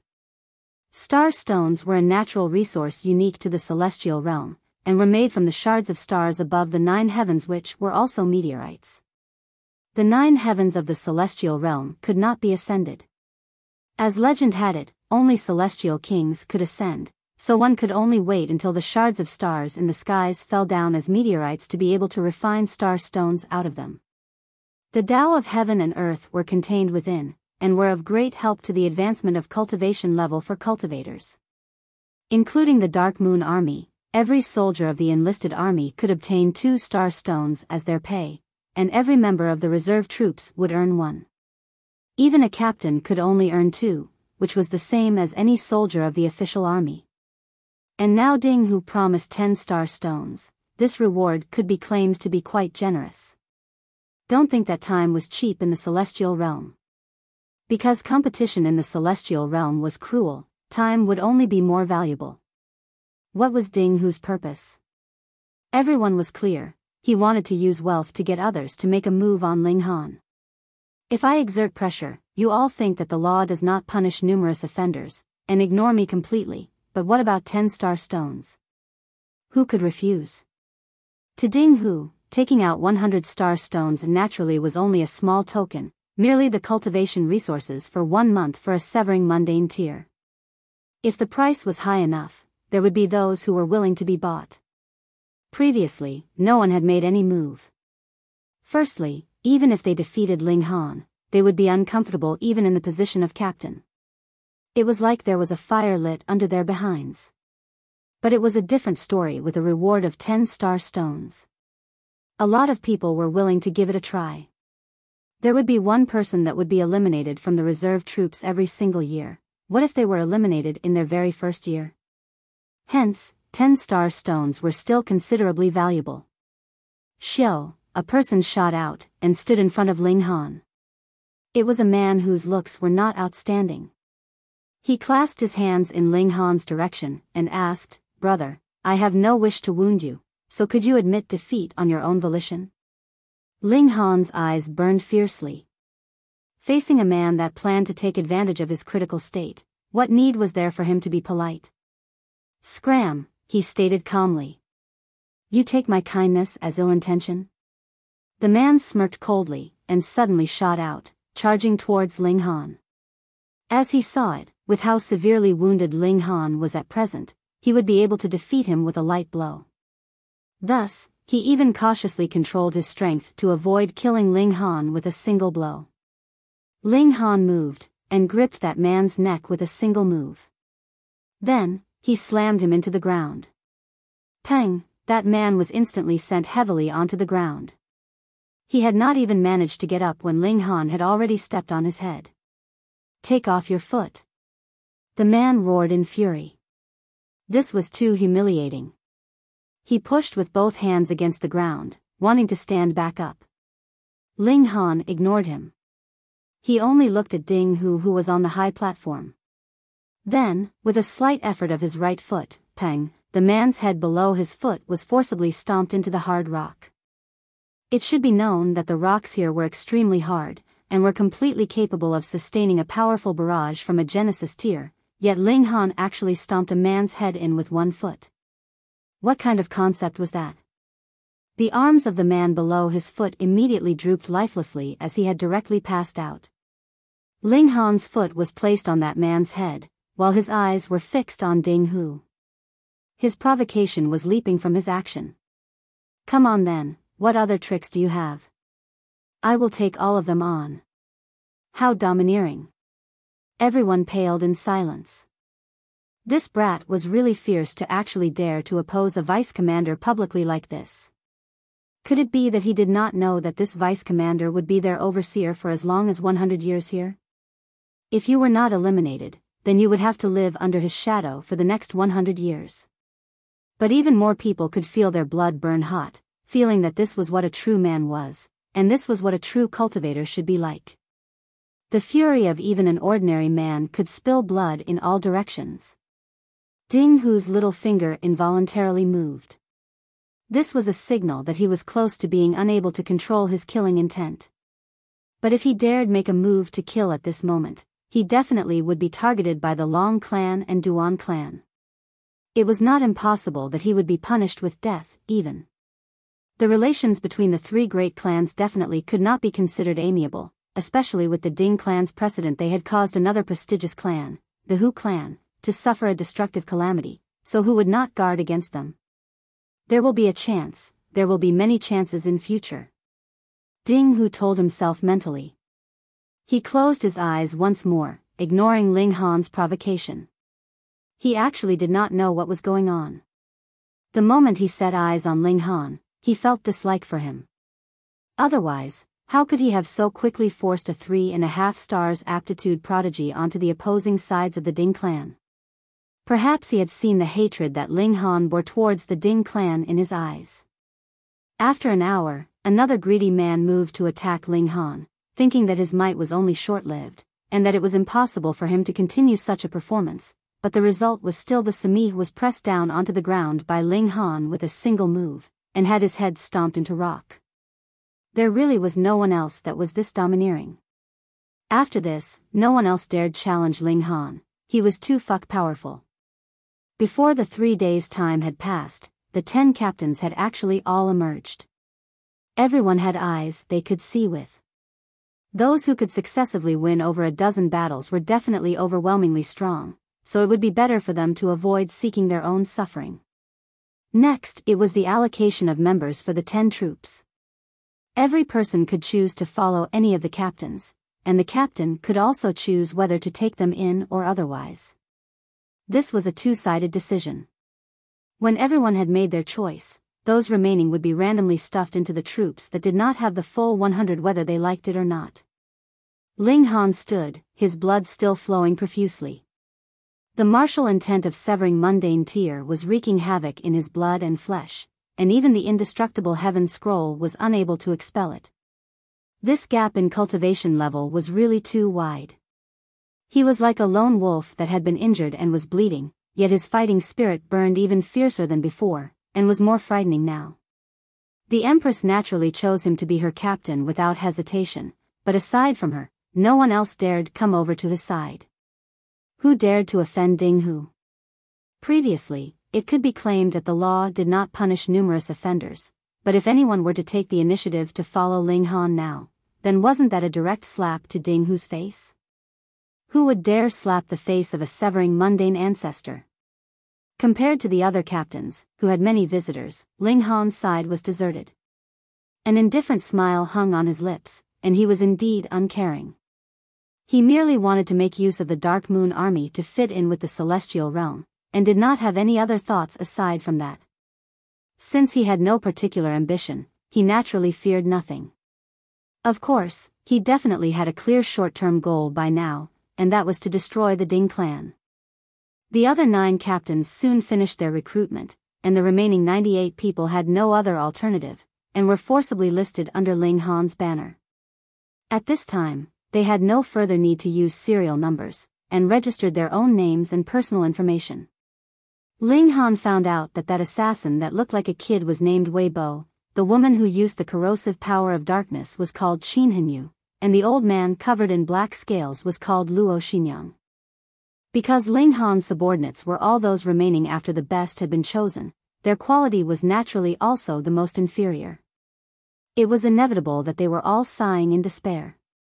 It looked like they would all be bullied by the others in the upcoming 100 years.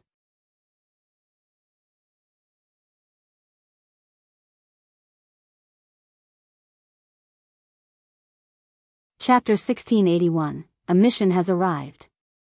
The fact that close to 1,000 people would be divided into 10 teams was naturally not merely for the convenience of administration, there was another purpose. Theoretically, they would be able to earn a star stone as their yearly pay, but there was another rule among the reserve troops, and that was that there would be a major tournament held among the 10 teams every year. The team that ranked the lowest among the 10 teams would lose their pay for the next year, and it would be presented as a reward for the top team. Ling Han's subordinates were all poor quality, and were made up of the worst members. How could their team possibly compare with the other 9 teams? Weren't they destined to be the lowest rank? Thus, every single one of them looked depressed. Some even thought of withdrawing. Why shouldn't they take the initiative to be eliminated in the next year? They could wait another 100 years to be enlisted in the army. Ling Han did not say anything. In truth, he could defeat a team of 100 all by himself. Furthermore, he was the Alchemy Emperor. There was no lack of alchemical pills here. He could completely refine a great volume of high-grade divine pills. As long as they followed his lead loyally, Ling Han could guarantee that he would not disappoint any single one of them. Of course, those who merely wanted to take advantage of him could just stay as far away from him as possible. Ding Hu glanced coldly at Ling Han. He would make use of his methods to ensure that Ling Han disappeared as soon as possible. They all entered the camp. Every person had a single room to rest in. Actually, they did not have much to do usually, and would simply be trained in the art of cooperative attacks. Occasionally, they would have practical battles to destroy a band of mountain bandits that were not too powerful. However, this kind of practical battle would ordinarily be scheduled for 10 years later. Without proper coordination, people would die too fast in a major battle. After Ling Han and the Empress entered their room, they immediately entered the Black Tower. Ling Han used the power of the Black Tower to erase the martial intent that Ding Hu had left in him. Once this power of regulation had vanished, his physical body immediately recovered. The Empress's expression was icy, and she declared, "I want to go into seclusion, and break through to the severing mundane tier within 3 years. 3 years later, there will not be a single living being left of the Ding clan." Someone dared to wound her husband, so the Empress's killing intent was already blazing. "Don't." Ling Han wrapped his arms around her, and laid a kiss on her black locks. "If you simply focus on cultivation, you will be able to reach the peak stage of the consummate level of the Genesis tier, but if you want to break through to the severing mundane tier, you will have to go to a special place." Why was it said that the Saint King tier was the end of the road in the ancient realm? This was not because of natural talent or cultivation technique, but rather because one needed a special location in the celestial realm if he wanted to break through to severing mundane tier. He would only be able to interact with the prehistoric powers of the heavenly Tao, and deal a blow with the heavens will saber onto himself there. Otherwise, it was useless. Even if you had the aptitude of a celestial king, you would only be stuck on the level of Saint King tier. The Empress's fury did not lessen, and she said, "Then I will reach the consummate level of the Genesis tier as soon as possible." She was filled with confidence in herself. As long as she had reached the peak stage of the Saint King tier, she would be able to successfully undergo the first severance, and become a severing mundane tier. Ling Han shook her head. Breaking through to the severing mundane tier is not that easy. What is the severing mundane tier? That is to sever one's mortal bonds and completely merge with the great Tao. In other words, the more reluctant you are to sever the mortal bond that you will sever, the more completely you will be able to merge with the Tao of heaven and earth. This was what the heavenly Emperor of Thunder and Fire had told Ling Han alone. Severing mundane tier had to undergo 4 severances in total, but putting aside 4 severances, even when undergoing the first severance, the majority of elites would become incredibly cold and detached because they had already cast away something that they cared most about. Usually, this first severance would be dealt to kinship, love, and friendship. Only now did the Empress reveal an expression of shock. For her, the most important thing now was Ling Han. If she was to deal the first severance to love, she would rather die. But if she brought such an obsession to break through to the severing mundane tier, she might kill herself in the process, and disappear for eternity in this world. How could it be so easy to achieve immortality? How could it be possible that they could accomplish such a feat without having to sacrifice something? The Empress thought for a moment, and said, if I had to deal such a blow to myself, then I would rather not become immortal, and be together with you for this lifetime. The severing mundane tier did not necessarily mean that one had to sever love. Anything that one valued could be severed, but when things had really reached that step, under the torture of the furnace of the heaven and earth, most people would face their own conscience directly, and would unconsciously sever their most important mortal bond. Who could maintain a clear mind in front of the great Tao? Only a prodigy among prodigies could do so. Hence, if we want to sever our mortal bonds, we have to plan carefully. Ling Han embraced the Empress's waist. It was not only her, every single person in the Black Tower had to make their own preparations well. Otherwise, they would easily sever the emotional bonds with their family and love. Ling Han arrived at the base of the reincarnation tree. Everyone was continuously cultivating. The Black Tower had harvested the spiritual qi of the celestial realm, and added with the help of the reincarnation tree, everyone could be considered to be progressing in leaps and bounds. After Ling Han explained the situation to them, he and the Empress exited the Black Tower. The people inside could not come out yet. No matter what, it would have to wait until they could merge the regulations of the 2 realms. After a night of rest, training began. With teams as the unit of measure, the 10 teams were assigned to be led by 10 military instructors. The military instructor for Ling Han's team was Wu Jing, a middle-aged man with a rounded, plump build and a peak stage Saint King. You pieces of trash, useless fleas, wanting me to train you is completely an insult to me. As Wu Jing trained them, he showered them with a torrent of abuse. I gave up the option of staying with my comrades in arms to train you merely to watch your monkey acts. Trash. Idiot. Even pigs are 100 times smarter than you all. His insults rained down. Whether you performed well or poorly, you would first be treated to a dose of abuse. In the first place, the team's morale was already very low due to following Ling Han, and now with a torrent of abuse from the instructor, they naturally felt even worse, and wanted nothing more than to immediately withdraw. But it was not easy for them to enter, and leaving was not that easy either. By now, they only had 2 ways they could leave. Firstly, one person would be eliminated every year, and secondly, they could die for various reasons, and leave in death. By now, everyone was targeting that single place for elimination, so their performance was naturally as bad as possible. However, merely on the 3rd day, Wu Jing announced with a strange expression on his face that they had been assigned a mission to suppress bandits, and were to set out immediately. What, so fast? Everyone exchanged looks, all feeling that this was too abrupt. They had just learned a little of cooperative attacks, and they could not be considered to be able to cooperate with each other at all, nor were they able to coordinate with one another, yet they were actually told to suppress bandits. This was practically sending them to their deaths. Perhaps they could succeed, but the price they had to pay would definitely be very astonishing. Maybe half of the people here would not be able to make it back alive. They were not fools, and immediately guessed that this had to be Ding Hu's scheme to target Ling Han, and they were merely cannon fodder. He couldn't directly send Ling Han to his death, right? Ling Han, you are the captain, this mission must be completed perfectly. Wu Jing handed him a jade scroll. The details on this group of mountain bandits are in here. They are merely a mob of misfits, and there are only 10 peak stage Saint Kings. Thus, the losses on this mission must be limited to less than 10, and if this number is exceeded, you will be punished by martial law when you return. So vicious.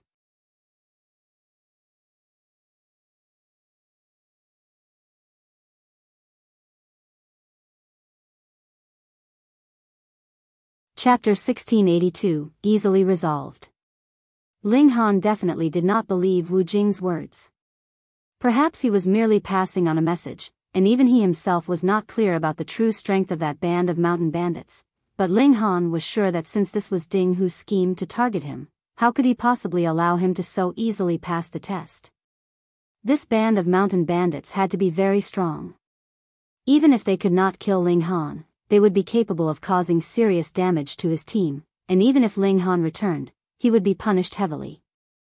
Then, he could simply find an excuse to get rid of Ling Han in prison. Ling Han shook his head. As a great severing mundane ancestor, did he have to go to such trouble to deal with him? This was also because the three great clans impeded each other. Otherwise, Ding Hu definitely did not have to go to so much trouble. He could kill him as he liked, and who would dare say anything? A military order could not be disobeyed. The team of 100 set out, and even their military instructor could not follow, which made it clear that this was a trap to the fullest. Yet Ling Han was filled with confidence. Ding Hu had miscalculated 2 points. Firstly, Ling Han's injuries had healed, and his battle prowess had completely recovered. Secondly, the Empress also had incredible battle prowess. Putting aside the fact that the two of them would be working together, either one of them could easily overwhelm any Genesis tier. Unless male and female Saint tiers of the great sex appeared, who could match these two? They had both formed 10 million stars when they were in the Eternal River tier. No matter how fierce their enemy was, one of the two would be attacking, while the other would be on defense, which was enough to perfectly deal with every enemy. However, though Ling Han and the Empress had confidence, that was not the same for the others. Rather than running to their deaths, they might as well become deserters. Worst come to worst, they would just have to never return to Dark Moon City. The moment they exited the city, there were some that planned to sneak away. Ling Han moved, apprehended 13 people who attempted to flee, and pushed out the 2 leaders. They were the ones who had established contact with the others, which led to this incident of army desertion. I know that everyone does not have much confidence in this mission, but I will make a declaration: as long as I am here, nothing will be a problem. This time, I will only give a light punishment as warning, but if anyone has any further plans of deserting, then do not blame me for dealing with you as per martial law, Ling Han stated menacingly. Everyone pursed their lips. You say it so easily, but if we really fight with the mountain bandits, how are you going to guarantee our safety? But Ling Han's aggressive move had intimidated all of them. At least for the moment, no one dared desert the army, but the moment the battle began, they might take advantage of the chaos to flee. They exited the city gates, and headed towards the chaotic Wind Mountains. It was a total of 7 days' journey from Dark Moon City, and there was an important trade route at the base of the chaotic Wind Mountains, which connected Dark Moon City with Biyao City. And now a group of mountain bandits had set up camp in the chaotic Wind Mountains, and they would occasionally raid the coming and going traveling merchants. In truth, there were mountain bandits every year, and the traveling merchants had long since become used to them. Furthermore, most mountain bandits would not kill all of them, and would only ask for some passage fees. Otherwise, if there were malicious battles, there would definitely be deaths and injuries, so how could it be that the mountain bandits would not fear death too? However, this band of mountain bandits was different. They were vicious and merciless, and would kill every single traveling merchant they came across, not leaving a single one alive. Furthermore, they were very cunning too. If the traveling merchants hired powerful guards, they would choose to avoid them, but if they could succeed, they would eliminate the entire group of traveling merchants without hesitation. Ling Han had already drawn up a strategy on their way there. They would all disguise themselves as merchants, and lure the mountain bandits to make a move on them. To guarantee that the mountain bandits would move out, Ling Han even had the few peak stage Saint Kings hide in the carriages. However, this was actually unnecessary because there were not many elites among their team in the first place, and there were only a mere 6 peak stage Saint Kings. They drove their carriages, and did not hide their identities. They showed the banner of the Dark Moon Army, but for anyone who had the slightest bit of experience, they would be able to confirm with a glance that this group were definitely rookies. Added with their bountiful cargo, this was practically making an announcement to others to come and rob them. Though this plan was very simple, it was very practical. They had not stepped into the area of the chaotic Wind Mountains for very long when Ling Han discovered that someone was tailing them. He even deliberately had the fleet of carriages speed up, making it clear that he knew that the situation was not good, and was planning to quickly flee. This move was very useful. Another 4 hours later, a group of people had charged out from 2 sides, blocking their advance in any route of retreat.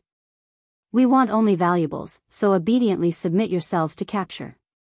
When we leave, we will naturally set you all free," a bandit declared smilingly. This naturally was a lie. If anyone really surrendered themselves to be captured, then their fate would definitely be death. The Empress stood up. With her prideful personality, she naturally was not suited to protect others, so she was in charge of offense, while Ling Han was responsible for defense. The mountain winds blew past, and the Empress's long skirts fluttered. The fabric wrapped tightly around her slender frame, showing her perfect, flawless figure. Instantly, a round of people swallowing their drool was heard. "Beauty, take off your veil and give us a look," a mountain bandit demanded with a whistle. "Ninth, who knows if this woman has an ugly face? Just for this kind of figure, no matter how ugly she looks, I want her. Worst comes to worst, I'll just cover her face. With the lights out, what would be the point no matter how beautiful she is?" Ha ha ha. The mountain bandits all erupted in raucous laughter, staring at the Empress pervertedly. Every time they had a raid, if there were any women among the traveling merchants, they would definitely suffer their various asterisk. Xiao, with a flash, the Empress had already charged out. Her life philosophy was extraordinarily simple: if she was not happy, she'd just kill whatever made her unhappy. A human head flew into the skies, and they could see that the Empress was standing behind that 9th. The latter was only left with a headless body, and fresh blood was still gushing from his neck. The mountain bandits were all shocked. What astonishing speed, and what frightening strength. "Woman, you are quite courageous to kill one of our own." A man who looked to be the leader stepped out. He looked at the Empress menacingly. "At first, I planned to spare your life, but you are so determined to seek your own demise." He waved his hand, and commanded, "Kill them all." The mountain bandits all shouted and charged out. Every 5 of them were a small team, forming a unique formation, cooperating well with each other, so whether it was attack or defense, their might was greatly increased. The Empress's figure trembled, and 9 doppelgangers split out. The 10 Empresses danced and flew around like butterflies, but wherever they passed, they would bring a reign of terror. One after another, the mountain bandits became corpses and collapsed. No one could take a second blow from the Empress, even if she had divided herself into 10 doppelgangers, and they began their respective slaughter. Seeing this scene, Ling Han's team finally flared up. So this band of mountain bandits were actually so weak? No, it was not that the mountain bandits were too weak, but rather that the Empress was too strong. Heavens, they had thought that only Ling Han was strong, but how could one person be able to eliminate all the mountain bandits no matter how strong he was? But now with the help of the Empress, it was a different story. With one on the offense and the other on the defense, it was enough to guarantee that none of them would die. Ling Han's previous promise had not been the slightest bit false. Charge! They all flared up as well, and charged towards the mountain bandits.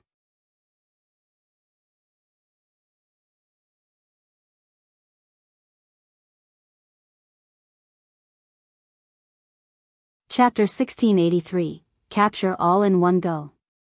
The Empress had gone on a rampage, while Ling Han was taking charge of the overall situation. His divine sense had spread out, and if any soldier encountered danger, he would strike out with the lightning sword technique. It was indescribably fast, and as long as the opponent was not a severing mundane tier, he would be able to save the person who was in danger. As time passed, everyone realized this fact. The new soldiers all felt revitalized. This was equivalent to having their safety assured, so they naturally all became brave. On the other hand, the mountain bandits' morale had declined greatly because they could not kill a single soldier of the Dark Moon Army, or even cause severe wounds, no matter what they did. Retreat! Retreat! Retreat! The mountain bandit who looked to be their leader swiftly called out loudly, and he was the first to turn around and run. However, under the Empress's pursuit, who would be able to successfully flee? Very soon, this group of mountain bandits were all eradicated, leaving behind only 3 survivors for the purpose of interrogation. This was a full and complete victory, and there was not a single person who had suffered a serious injury on the side of the Dark Moon Army, merely a few who had sustained light injuries. If it had been an official troop, their military success might even not have been as excellent as theirs. Thus, everyone felt incredibly invigorated. They naturally knew that the reason that they had been able to win so easily was because of Ling Han and the Empress. After this battle, their confidence had also returned. So what if they were those that remained after the best had been chosen? As long as their captain and his wife were there, what team could possibly be a match for them? The strength of cultivators came through battles, and Ling Han had used this great victory to finally win the respect of all of his subordinates. Ling Han interrogated each of the 3 mountain bandits individually. This was not the whole band of mountain bandits. He had found out that the boss of the mountain bandits was named Jiang Wushang, and was extremely strong. In any case, the several deputies were no match for him at all. Additionally, the number of remaining mountain bandits was around 300 people. Ling Han immediately decided that the majority of their team would rest here, while he and the Empress would charge into the mountain bandits' lair, and eliminate all the mountain bandits. His decision faced the objection of all his teammates. They all thought that this was too dangerous. Aside from an incredibly strong chief among the mountain bandits, there were also 8 other deputy chiefs, and all of them were very powerful. Furthermore, there were more than 30 peak stage Saint King level mountain bandits, which had far exceeded the 10 that Wu Jing had said. It was too dangerous for just Ling Han and the Empress to barge into this kind of tiger's den. Captain, the strength of this band of mountain bandits is far above what the information that we have gotten predicted. There is no need for us to be forceful. It would be better to bring this information back, and we would definitely be accorded merit and not faulted for it. That's right, Captain. You have to think it through carefully before you act. Everyone advised. By now, they were all sincerely siding with Ling Han. This captain and his wife were too fierce. Who knew, maybe after a few tens of thousands, or a few million years, they would become severing mundane tiers, and their present-day friendship would be too valuable by then. Ling Han smiled, yet shook his head resolutely.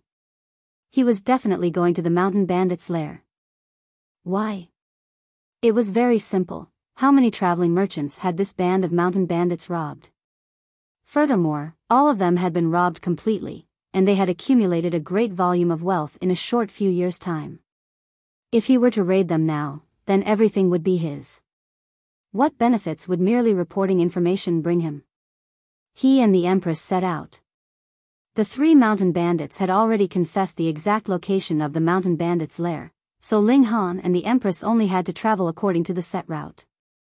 With their present strength, they no longer feared any kind of trap or ambush. No matter what tricks the mountain bandits had, they could suppress all of them. The mountain path was difficult to walk, and if they chose to fly in the skies, the path would be covered by the dense forest, which would make it easy for them to lose their way. Thus, they spent slightly less than half a day's time to finally arrive at the bandits' stronghold. If they had not had the information that was given by those 3 mountain bandits, this place would have been really difficult to find. It was very covert. It was no wonder that even when large groups of traveling merchants hired a large number of elites to suppress them, it had been useless. The entrance to this mountain bandits' lair was especially secretive, and was between 2 rocks. One had to contract their build first to be able to squeeze in, and after they were through, they would immediately come up to a wide clearing. A massive valley appeared in front of them, and there was a great tree growing in the middle of the valley. The tree's huge crown had spread out, covering the whole valley completely. Thus, one would need a large amount of luck to discover the presence of this valley if he did not go through that previous passage. When they appeared, they immediately drew the attention of all the mountain bandits. We have intruders. I am about to die. How could this woman be so beautiful? Because only Ling Han was here, the Empress had removed her face veil, revealing her exquisite beauty, and true enough, this caused all the mountain bandits to stare besottedly at her. They didn't even know who they were anymore. Ling Han grinned menacingly. His fingers balled into a fist and then opened up again. Shua, he had shot out over a dozen flashes of sword chi. Pu. Immediately, 11 mountain bandits collapsed, their blood pooling onto the ground. In the celestial realm, Genesis tears were not considered much at all. Thus, no matter how many of them died, it would not cause the heaven and earth to grieve over their loss. Only when celestial kings died would it cause grief throughout the world. This entrance had a total of 12 mountain bandits, and there was still a perverted grin on the face of the only mountain bandit that remained alive, yet he suddenly broke into cold shivers, and screamed in horror. He turned around and escaped, and as he ran, he released shouts of utmost terror, which instantly echoed throughout the entire valley. Ling Han had deliberately left a survivor so that he could draw out all the mountain bandits. He had not been merciful. This band of mountain bandits were too ruthless. They left no survivors every time they launched a raid. If any women fell into their hands, then their fate might as well have been death. They would suffer all kinds of torture before they would be killed. There was no need to have mercy on these animals. Very soon, mountain bandits came out of their stone and wooden huts one after another, every single one of them wielding weapons, and appearing incredibly fierce. Those who would become mountain bandits were basically those that had broken the law in the city, or might have been good people before, but were forced into the thieves' den by evil tyrants. However, after becoming mountain bandits, every single person here had buried their conscience, and did not shrink from committing any crime.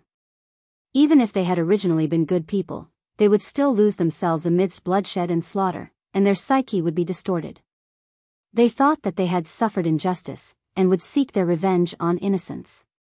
What a beautiful woman! When they saw the Empress, every single mountain bandit was staring at her.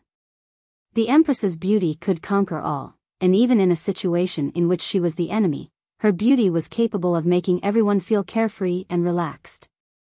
Ling Han smiled faintly, and said, "The wife is mine, so you guys need not think about it. Which of you is Jiang Wushang? Come out and receive your death." "Huh, a minor character like you thinks you can alert our boss?" A middle-aged man walked out. He was a deputy chief of the mountain bandits, and could be considered a big shot even among peak-stage Saint Kings with his strength. He had also been tempered through innumerable years. It was easy to advance into the Genesis tier in the celestial realm, and it was also easy to reach the consummate level of the Genesis tier. Then, they would have a long 4 billion years to temper their strength. Though most people were unable to survive the increasingly frightening immortals' tribulation, for those who could live more than 2 billion years, which of them did not possess incredibly strong abilities? The intruders were merely 2 great saints, and they actually dared to come here and mess around? "Huh, brat, have you come to present your wife as a gift?" As this deputy boss spoke, it also caused the other mountain bandits to erupt in loud laughter. Pooh! Suddenly, blood spurted from his chest, spraying into the mouths of a few mountain bandits beside him who were still laughing, and covering their faces. These people immediately stopped laughing as they watched this deputy boss of theirs slowly slide onto the ground with an expression of horror, a smile still present on his features.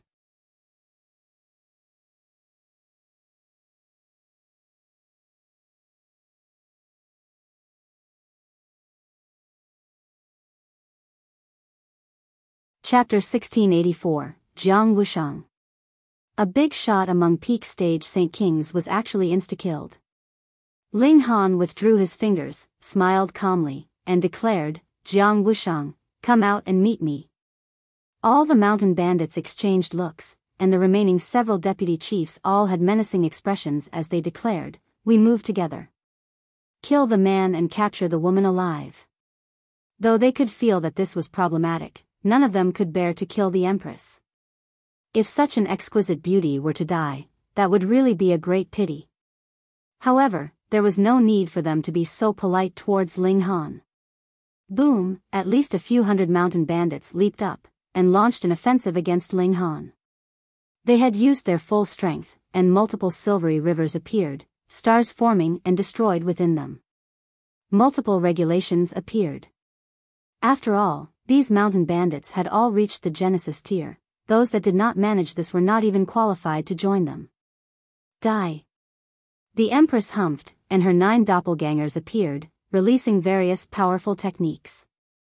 Divine light burst out and dazzled the entire valley, and every streak of light was fatal and deadly. Ling Han moved as well. Boom, a ball of flame burst out from within his body. It was like the flames of extermination, and was also like a cleansing flame that could cleanse all darkness and filth to welcome a new world. The 9 heavens flame. As Ling Han's cultivation level increased, the might of the 9 heavens flame had also become gradually stronger. This was one of the 9 great ancestral flames of the celestial realm, so how domineering was it? Boom, as the 9 heavens flame rolled out over them, the mountain bandits only managed to release a terrible scream before they were immediately burnt into ashes one after another. Flee! Flee for your lives! It was only a few attacks, and all the mountain bandits' faces turned green as they all turned around and fled. This couple was practically like demons, and could not be matched. Virtue has its reward and evil has its retribution. This is the natural cycle of karma. Ling Han's hand stretched out, and the 9 heavens flame wove a giant net above the valley, stopping every single mountain bandit from fleeing, while he and the Empress stood guard at the only land passage into the valley. They were planning to block their retreat and destroy them. "We'll give it our all." The mountain bandits' eyes had all turned bloodshot, and they charged back. This time, they no longer went easy on the Empress, and even she became a target of their frenzied attacks. Compared with their lives, so what if she was an exquisite fairy? They were all desperate criminals, not romantics. Unfortunately, the power gap was really too wide, so even if they gave it their all, so what? This was a one-sided massacre, and neither Ling Han nor the Empress showed them any mercy. Ling Han despised these mountain bandits for their various acts of evil, and the Empress considered everyone else below her notice. Aside from Ling Han and those connected to Ling Han, any living being in this world was the same to her, as if they were only stray dogs. Killing these mountain bandits was just like killing a few ants to her, so what need was there for her to feel any kind of emotion? This massacre only lasted for 15 minutes, and all the mountain bandits were executed. Even the several deputy chiefs collapsed at the first strike. Pa, pa, pa, pa. And it was at this moment that a round of applause was heard. A scholar dressed in black walked out of a bamboo house. His complexion was very fair, and his features were very delicate. He appeared to be in his 30s. "Jiang Wushang?" Ling Han asked. "That would be me." The black-robed scholar nodded, and appeared to be very bookish. Ling Han was slightly surprised. As he saw it, the leader of this band of vicious and fierce mountain bandits should be a coarse, rough barbarian. No matter what, he could not connect that image with this cultured scholar in front of him. "Judging by your strength, I should not be able to survive this disaster today. However, before you make your move, I hope that the 2 of you can listen to my story." Jiang Wushang bowed towards the 2 of them. Ling Han was also quite curious himself and said, "Please go on." Jiang Wushang gathered his thoughts for a while, and then said, "Actually, I cannot be considered a cultivator. I have always been engrossed in the research of ancient history, and married a gentle, beautiful wife, who birthed me an adorable son. Though I have always been praised by others to be talented in cultivation, I truthfully dislike the acts of violence and murder very much. However..." He paused, and fury burst from his eyes. "I went out one day to discuss the missing parts of history with a friend, and when I returned home, I discovered that my wife and son had both died. I almost went mad, and after I calmed down, I found a great many people going by the few clues that were left, and only then did I find out that it was a profligate son of the Ding clan that coveted my wife's beauty, and wanted to use force against her. My wife would rather die than bend to his will, and was beaten to death by his hands. To vent his fury, he even threw my son, who had only been 3 years old then, and killed him. I went to seek my revenge, yet was unable to even enter through the main doors of the Ding clan before I was beaten half dead. I was thrown outside the city, and allowed to rot so that only bones would remain. At first, I was definitely dead, but the heavens spared me. A sweet fountain actually erupted from underground, and healed my injuries. I know that the Ding clan is too powerful, and I would not be able to avenge myself ever in this lifetime. Hence, I became a bandit, and if any group of traveling merchants came out from Dark Moon City, I would eradicate all of them to make some trouble for the Ding clan." This. Ling Han sighed internally. Jiang Wushang's experience was indeed very tragic and pitiful, but for the sake of causing some pain to the Ding clan, he had killed who knew how many innocents, and who knew how many women had suffered the same fate as his wife. This man's heart had already been completely distorted by his vengeance. Ling Han paused, and said, "You are already a peak stage Saint King, and your talent is extraordinary. Why did you not attempt to advance into the Severing Mundane tier? At least, you would have a sliver of hope of getting your revenge." Jiang Wushang stared at the skies, and showed a gentle smile. He answered, "What I cannot bear to part with the most is my love towards my wife and son, but if this first severance of Severing Mundane tier is dealt, I would have to sever this love of mine. In that case, I would rather remain incapable of getting this revenge. Severing Mundane tier, dealing a strike onto your own self to sever the mortal bond that was most important to you. But mortals were mortals because they could not let go of various things, so how could this strike that separated mortality and immortality be dealt so easily?"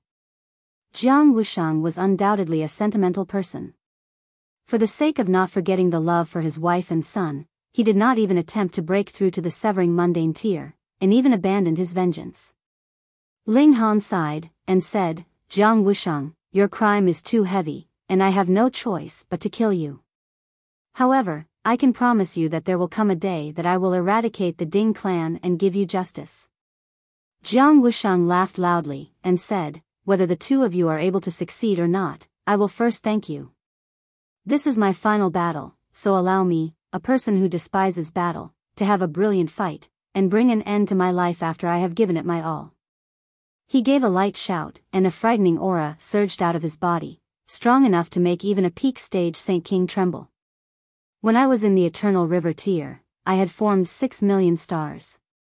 If it were not for the fact that I really had no interest in cultivation, it was possible that I could aim for 8 million or even the pinnacle of 10 million stars," Jiang Wushang stated calmly.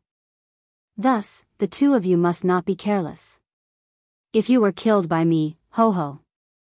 Ling Han gave the Empress a look, and said, "I'll be the one."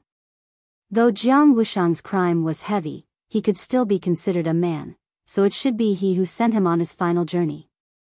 The Empress nodded gently, and stepped aside.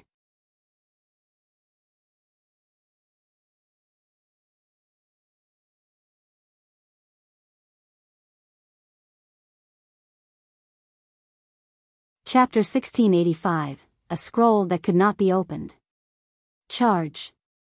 Jiang Wushang shouted loudly. He charged out, each of his hands becoming a sun, and shooting forth endless rays of light. He was a natural prodigy of cultivation.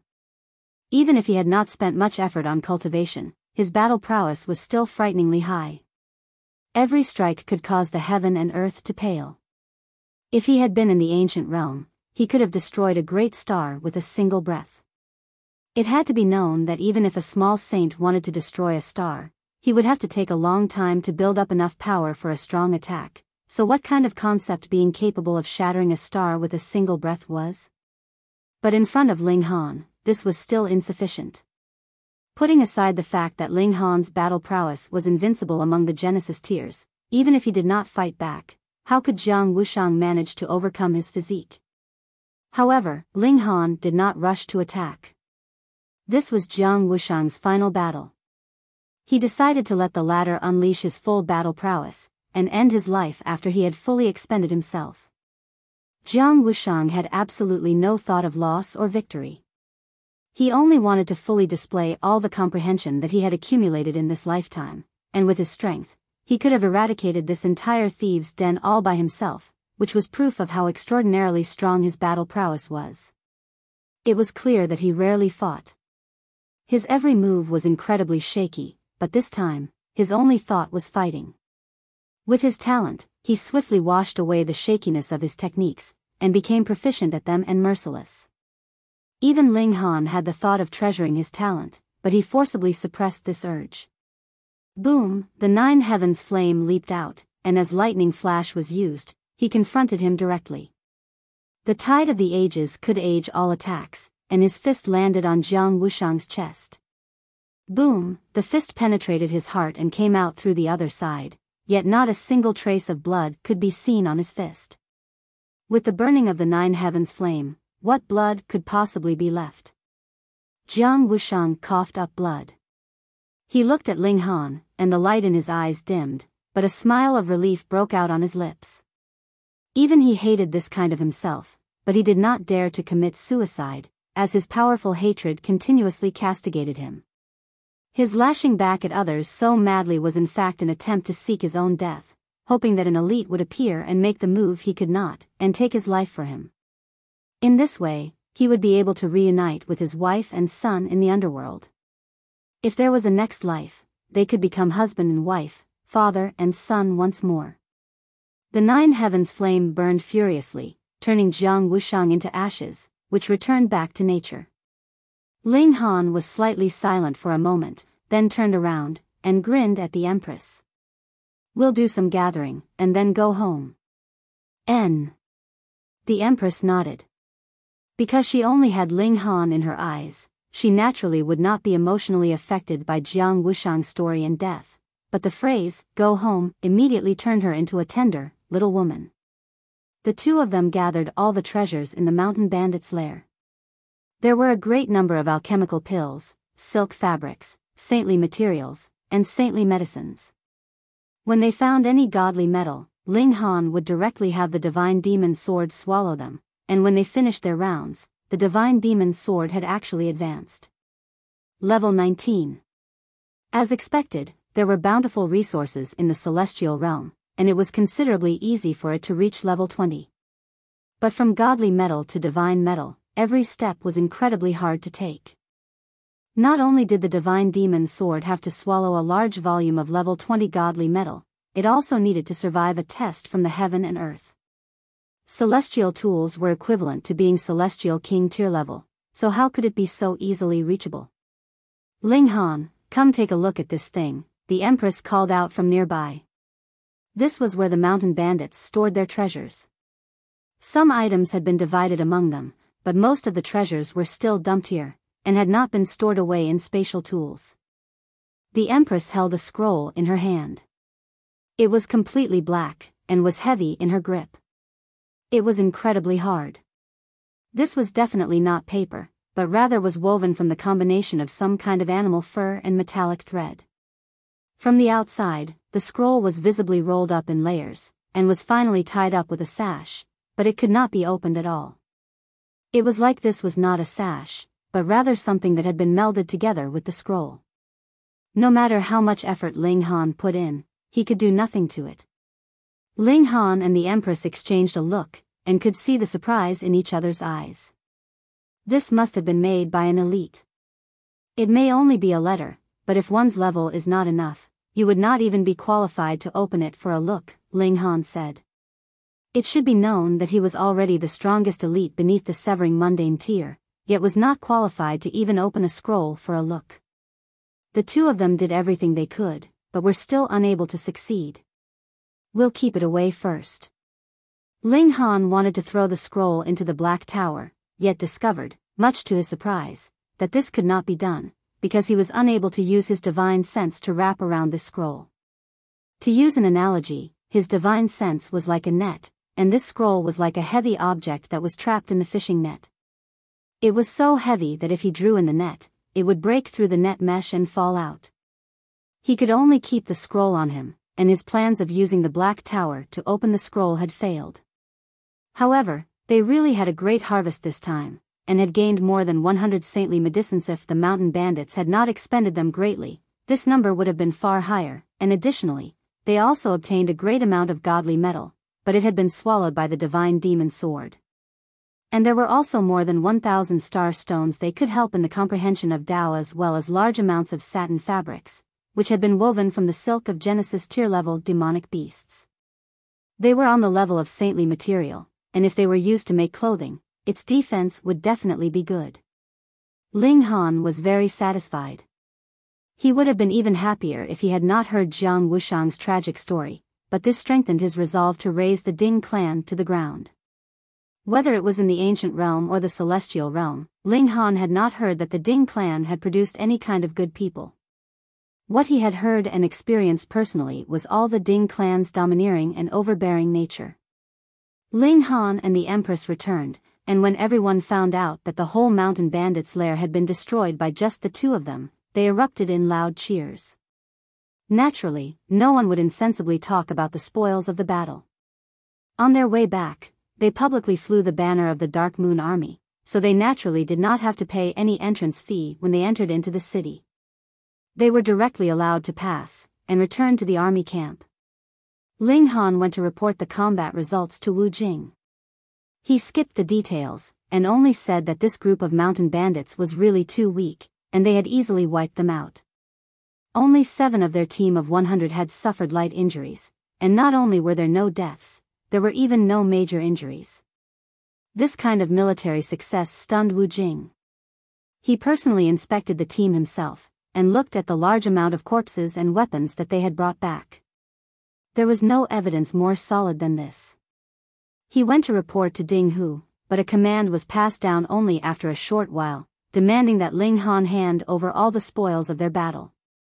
The reason was that they were the losses of Dark Moon City, and naturally had to be confiscated. When Ling Han heard this, he almost slammed his fist on the table. Why were so many people willing to join the Dark Moon Army? Aside from the fact that they had a chance to rise up above the others, the reason was that whatever spoils that they obtained in any battles that they participated in were theirs. Oh, and now that it was his turn, the rule had changed, and they had to be confiscated? Utter crap. It was that vile Ding Hu again. Flames of rage flickered in Ling Han's eyes. With the wealth of Ding Hu and the Ding clan, they naturally would not value this little bit of profit from the mountain bandits' lair. This was Ding Hu's deliberate scheme to make trouble for him. Hey, he was a great severing mundane tier. Did he really feel unembarrassed to target a Genesis tier like this? Did he even want any face? Yet, what happened afterwards was a completely unexpected turn of events. Ding Hu had actually been transferred away, and his replacement was a vice commander from the Long clan whose name was Long Gaofei.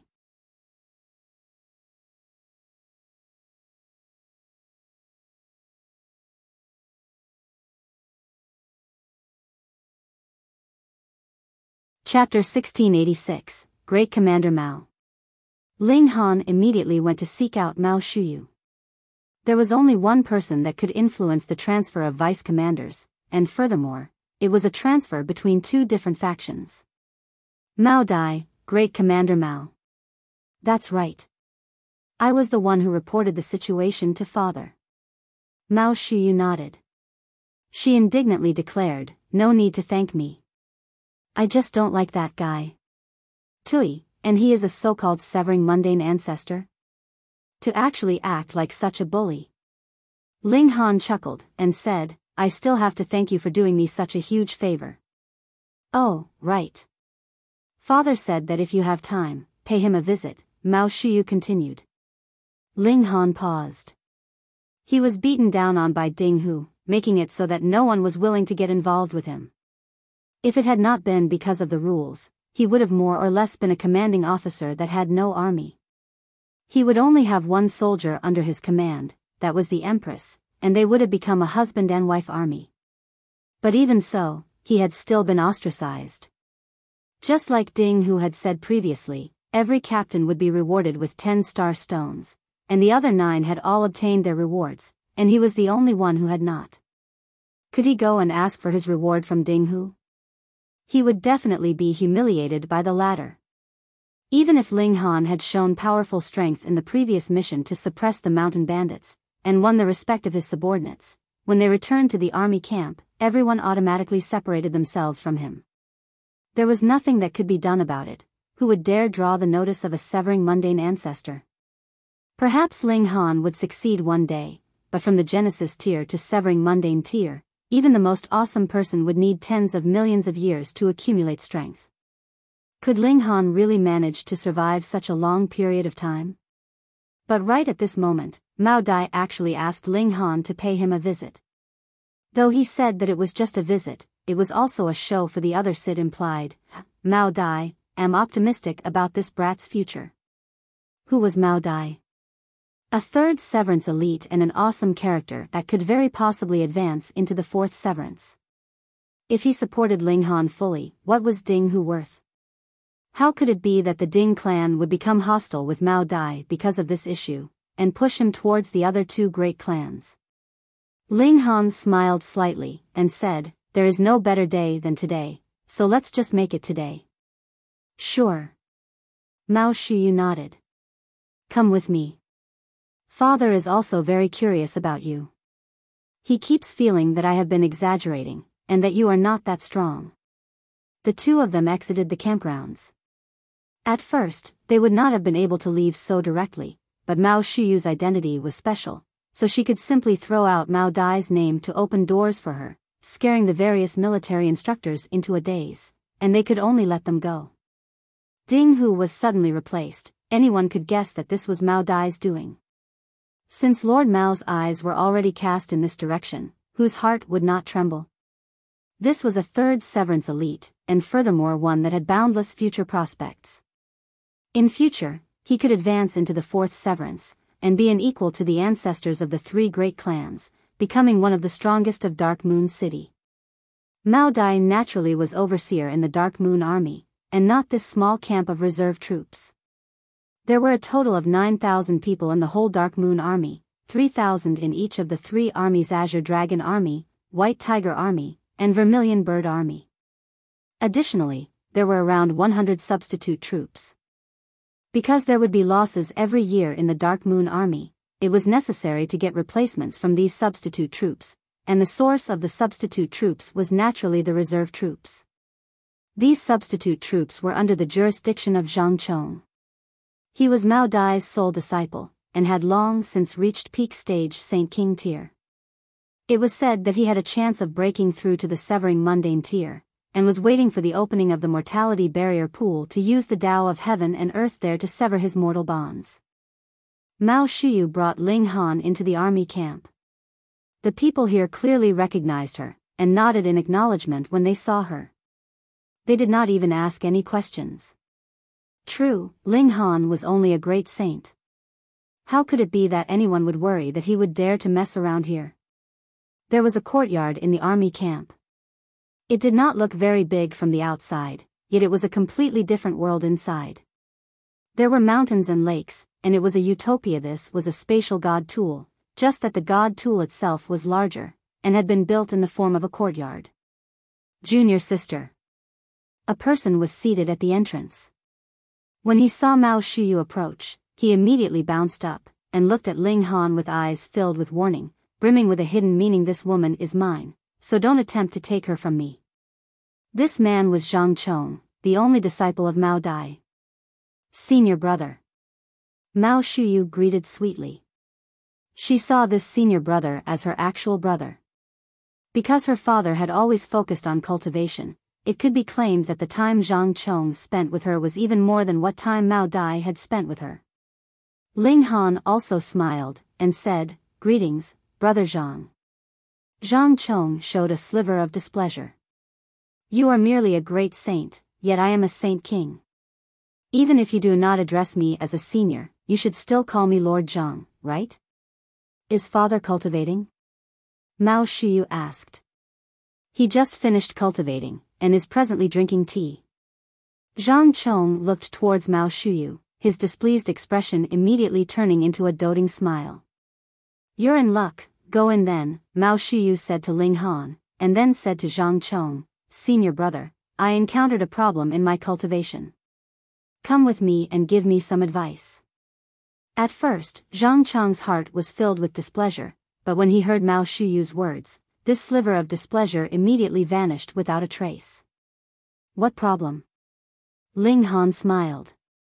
He could tell that not only Xiaochen liked Mao Shuyu, even Mao Shuyu was filled with affection towards this senior brother of hers, just that this girl was a little slow in the matters of love, and had not realized it at all. He entered into the courtyard, and there was a twisting and bending water gallery.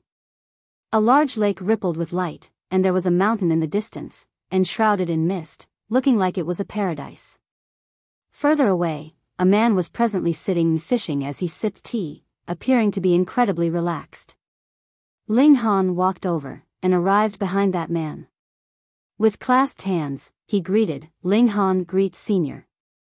And this was Mao Dai.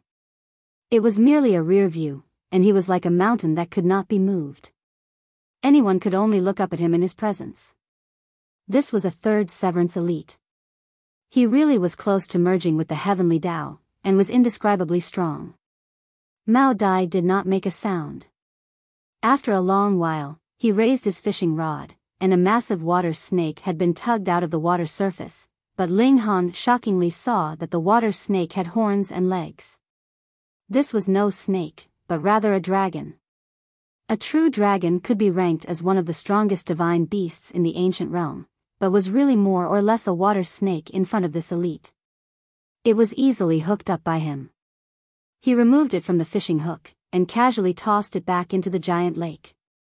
He smilingly said, "You mischievous little guy, just how much fishing bait of mine have you eaten knowing that I would not wound you?" The true dragon flipped out of the water surface, creating splashes, as if responding to him. Immediately, it then sank back into the water, and disappeared in the blink of an eye. This was a true dragon, but it really was very small. In the ancient realm, a true dragon would only have to grow naturally, and it was a natural Genesis tier, but in the celestial realm, this overall level had increased further. It was already a Genesis tier even when it was only an immature dragon, and if it matured, it was possible that it could be severing mundane tier, or even stronger than that.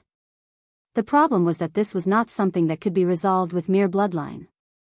It would have to go to a specific place in the celestial realm to sever its mortal bonds. Additionally, it was the same for when it advanced into the dividing soul tier, immortal palace tier, and so on. It could only break through at a specific location in the celestial realm. Only then did Mao Dai turn around. Instantly, it was like the whole universe had descended. What Ling Han saw was definitely not a single person, but rather the Tao of heaven and earth. It was only an instant, and this feeling vanished. Mao Dai stood, his arms crossed behind his back. His black robes fluttered. He was not tall, and was more on the leaner side, giving off a scholarly vibe. "Young man, you are very extraordinary," Mao Dai said.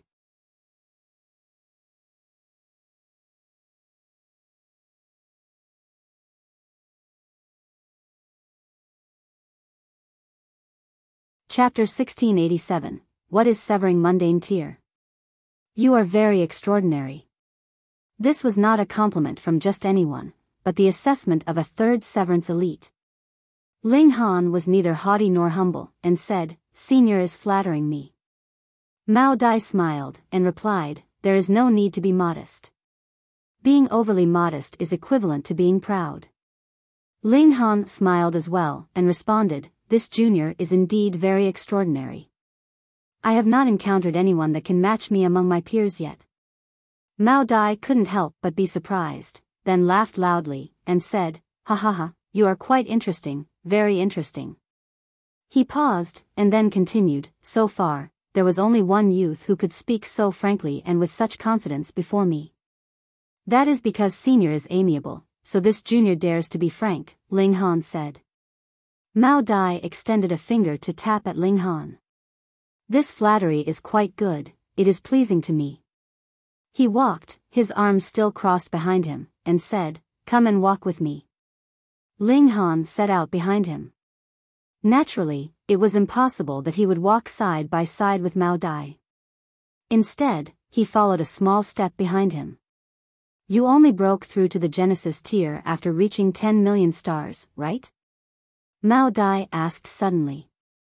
Ling Han hesitated slightly, and replied, "Yes."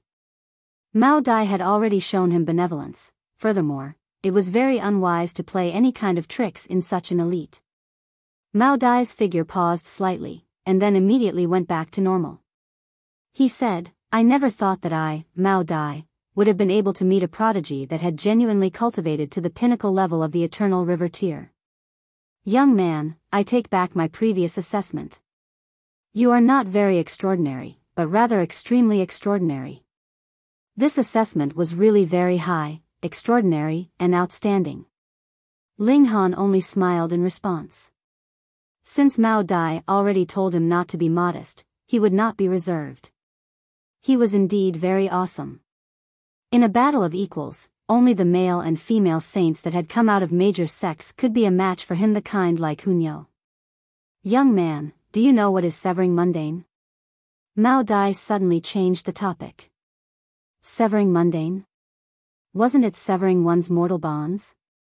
Ling Han pondered for a moment, and then said, "That is dealing a strike to oneself, to sever one's most precious and valuable relations." Mao Dai nodded, and then continued, "Heavenly Tao is cold and merciless. If one wants to attain immortality, one must pay a price. In the past, what I most valued was my wife and daughter, but after dealing 3 strikes to myself, no matter how earnestly I try to remember now, I cannot regain those previous emotions that I had once held towards my wife and daughter." This was sorrowful. It was clear that his love had once been so deep, but now he could not even remember that previous emotion that he had once felt, because he had already severed this relation himself, and nothing was left of it. Now, Ling Han could slightly understand why Jiang Wushang would rather give up any hope of achieving revenge than to break through to the severing mundane tier. That was because from a certain aspect, after severing the mundane, he would no longer be who he had once been. "This is my eternal regret, and I will never be able to compensate for it." Mao Dai sighed, then turned to look at Ling Han, and said, "Young man, is there anything that you value and are unwilling to part with?" "Yes." Ling Han nodded without hesitation. There had to be some other way that he could sever some relations that he did not value that much with this strike. Mao Dai looked at Ling Han, and then slowly said, "Some people do not wish to sever what they value the most, and deliberately did some tricks to their memory, turning themselves into another person, and fall in love with another, wanting to use this relation as replacement when they step into the severing mundane tier. However, in front of the Tao of heaven and earth, cultivators have to face their true selves. No matter what kind of schemes you resort to, it is all pointless effort. To break through to the severing mundane tier, it is necessary to sever the mortal bond that binds you the most." Ling Han's figure involuntarily trembled. There were too many people that he valued, and all of them were memories that he was unwilling to sever. Mao Dai saw Ling Han's expression become grim, smiled, and said, "Mortals all think that the severing mundane tier means dealing a blow to oneself, yet do not know that there is another path of severing mundane that the blow is not dealt to himself." Ling Han immediately became excited, and said, "Senior, please guide me." He bowed fully. If there was a way for him to advance into the severing mundane tier without striking himself, then these words from Mao Dai today would be more valuable than a celestial king technique. Mao Dai smiled gladly, and said, "Striking oneself is only a minor Tao, and the true path of strength would be, striking the heaven and earth. Striking heaven and earth. Ling Han's mouth gaped slightly.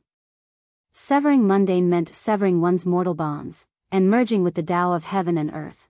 But if he turned around and struck heaven and earth, how was he going to merge with the Tao of heaven and earth? It was more likely that he would be rejected.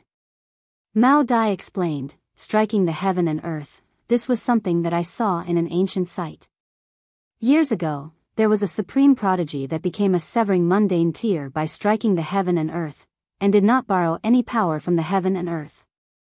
All he depended on was his own strength. I myself am the heaven, and I myself am the earth, and what I say is fact. Hearing the last few words, Ling Han couldn't help but feel fired up. This was the path of strength that he had been pursuing all this while. But striking oneself is already very difficult, what more dealing a strike to the heaven and earth? Mao Dai's expression became serious. Furthermore, dealing a strike to the heaven and earth means that you would definitely experience a backlash from the heaven and earth. Even if you successfully dealt out this strike, the chances of your death would be extremely high. Ling Han's expression was determined, and he answered, Senior, thank you for showing me the right path. I still feel that I can try out this alternative path. Mao Dai nodded, and said, You are a true prodigy. I am unwilling to have you experience the same regrets that I have, and at the same time wish that you can surpass me and become stronger. Breaking through to the Genesis tier at the pinnacle of Eternal River tier, and becoming a severing mundane tier, you would only be invincible among your peers at most. This so-called peers is referring to the first severance against the first severance, second severance against second severance. However, if you can advance into the severing mundane tier on this basis, then you will be invincible even in a tier-surpassing battle. This was unimaginable. Having just advanced into the first severance, he would be able to kill even a peak stage second severance elite. But just how many people were capable of this in the celestial realm?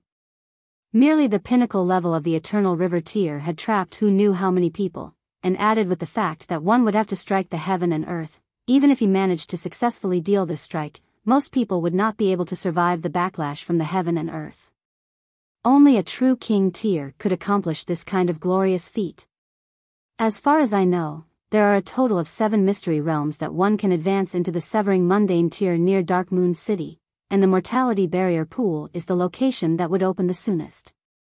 It is also where the power of heaven and earth is strongest, and going by my calculations, it should be enough to support you to strike at the heaven and earth.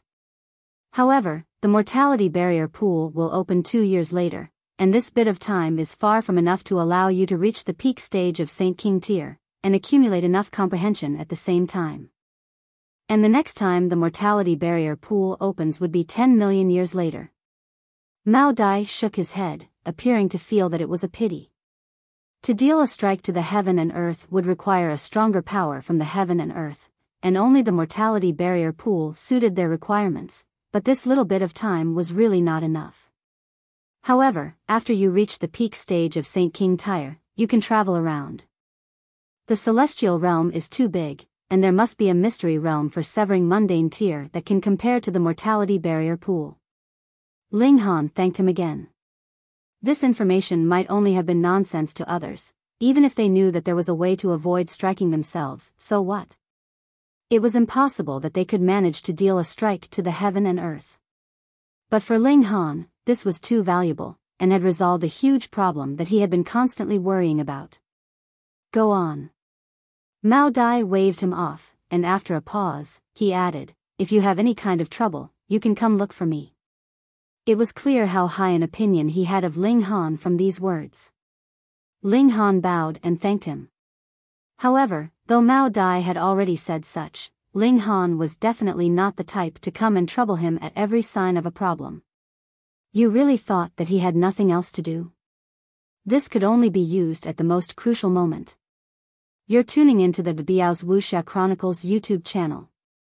Don't forget to subscribe and join us on this journey to catch the most captivating stories.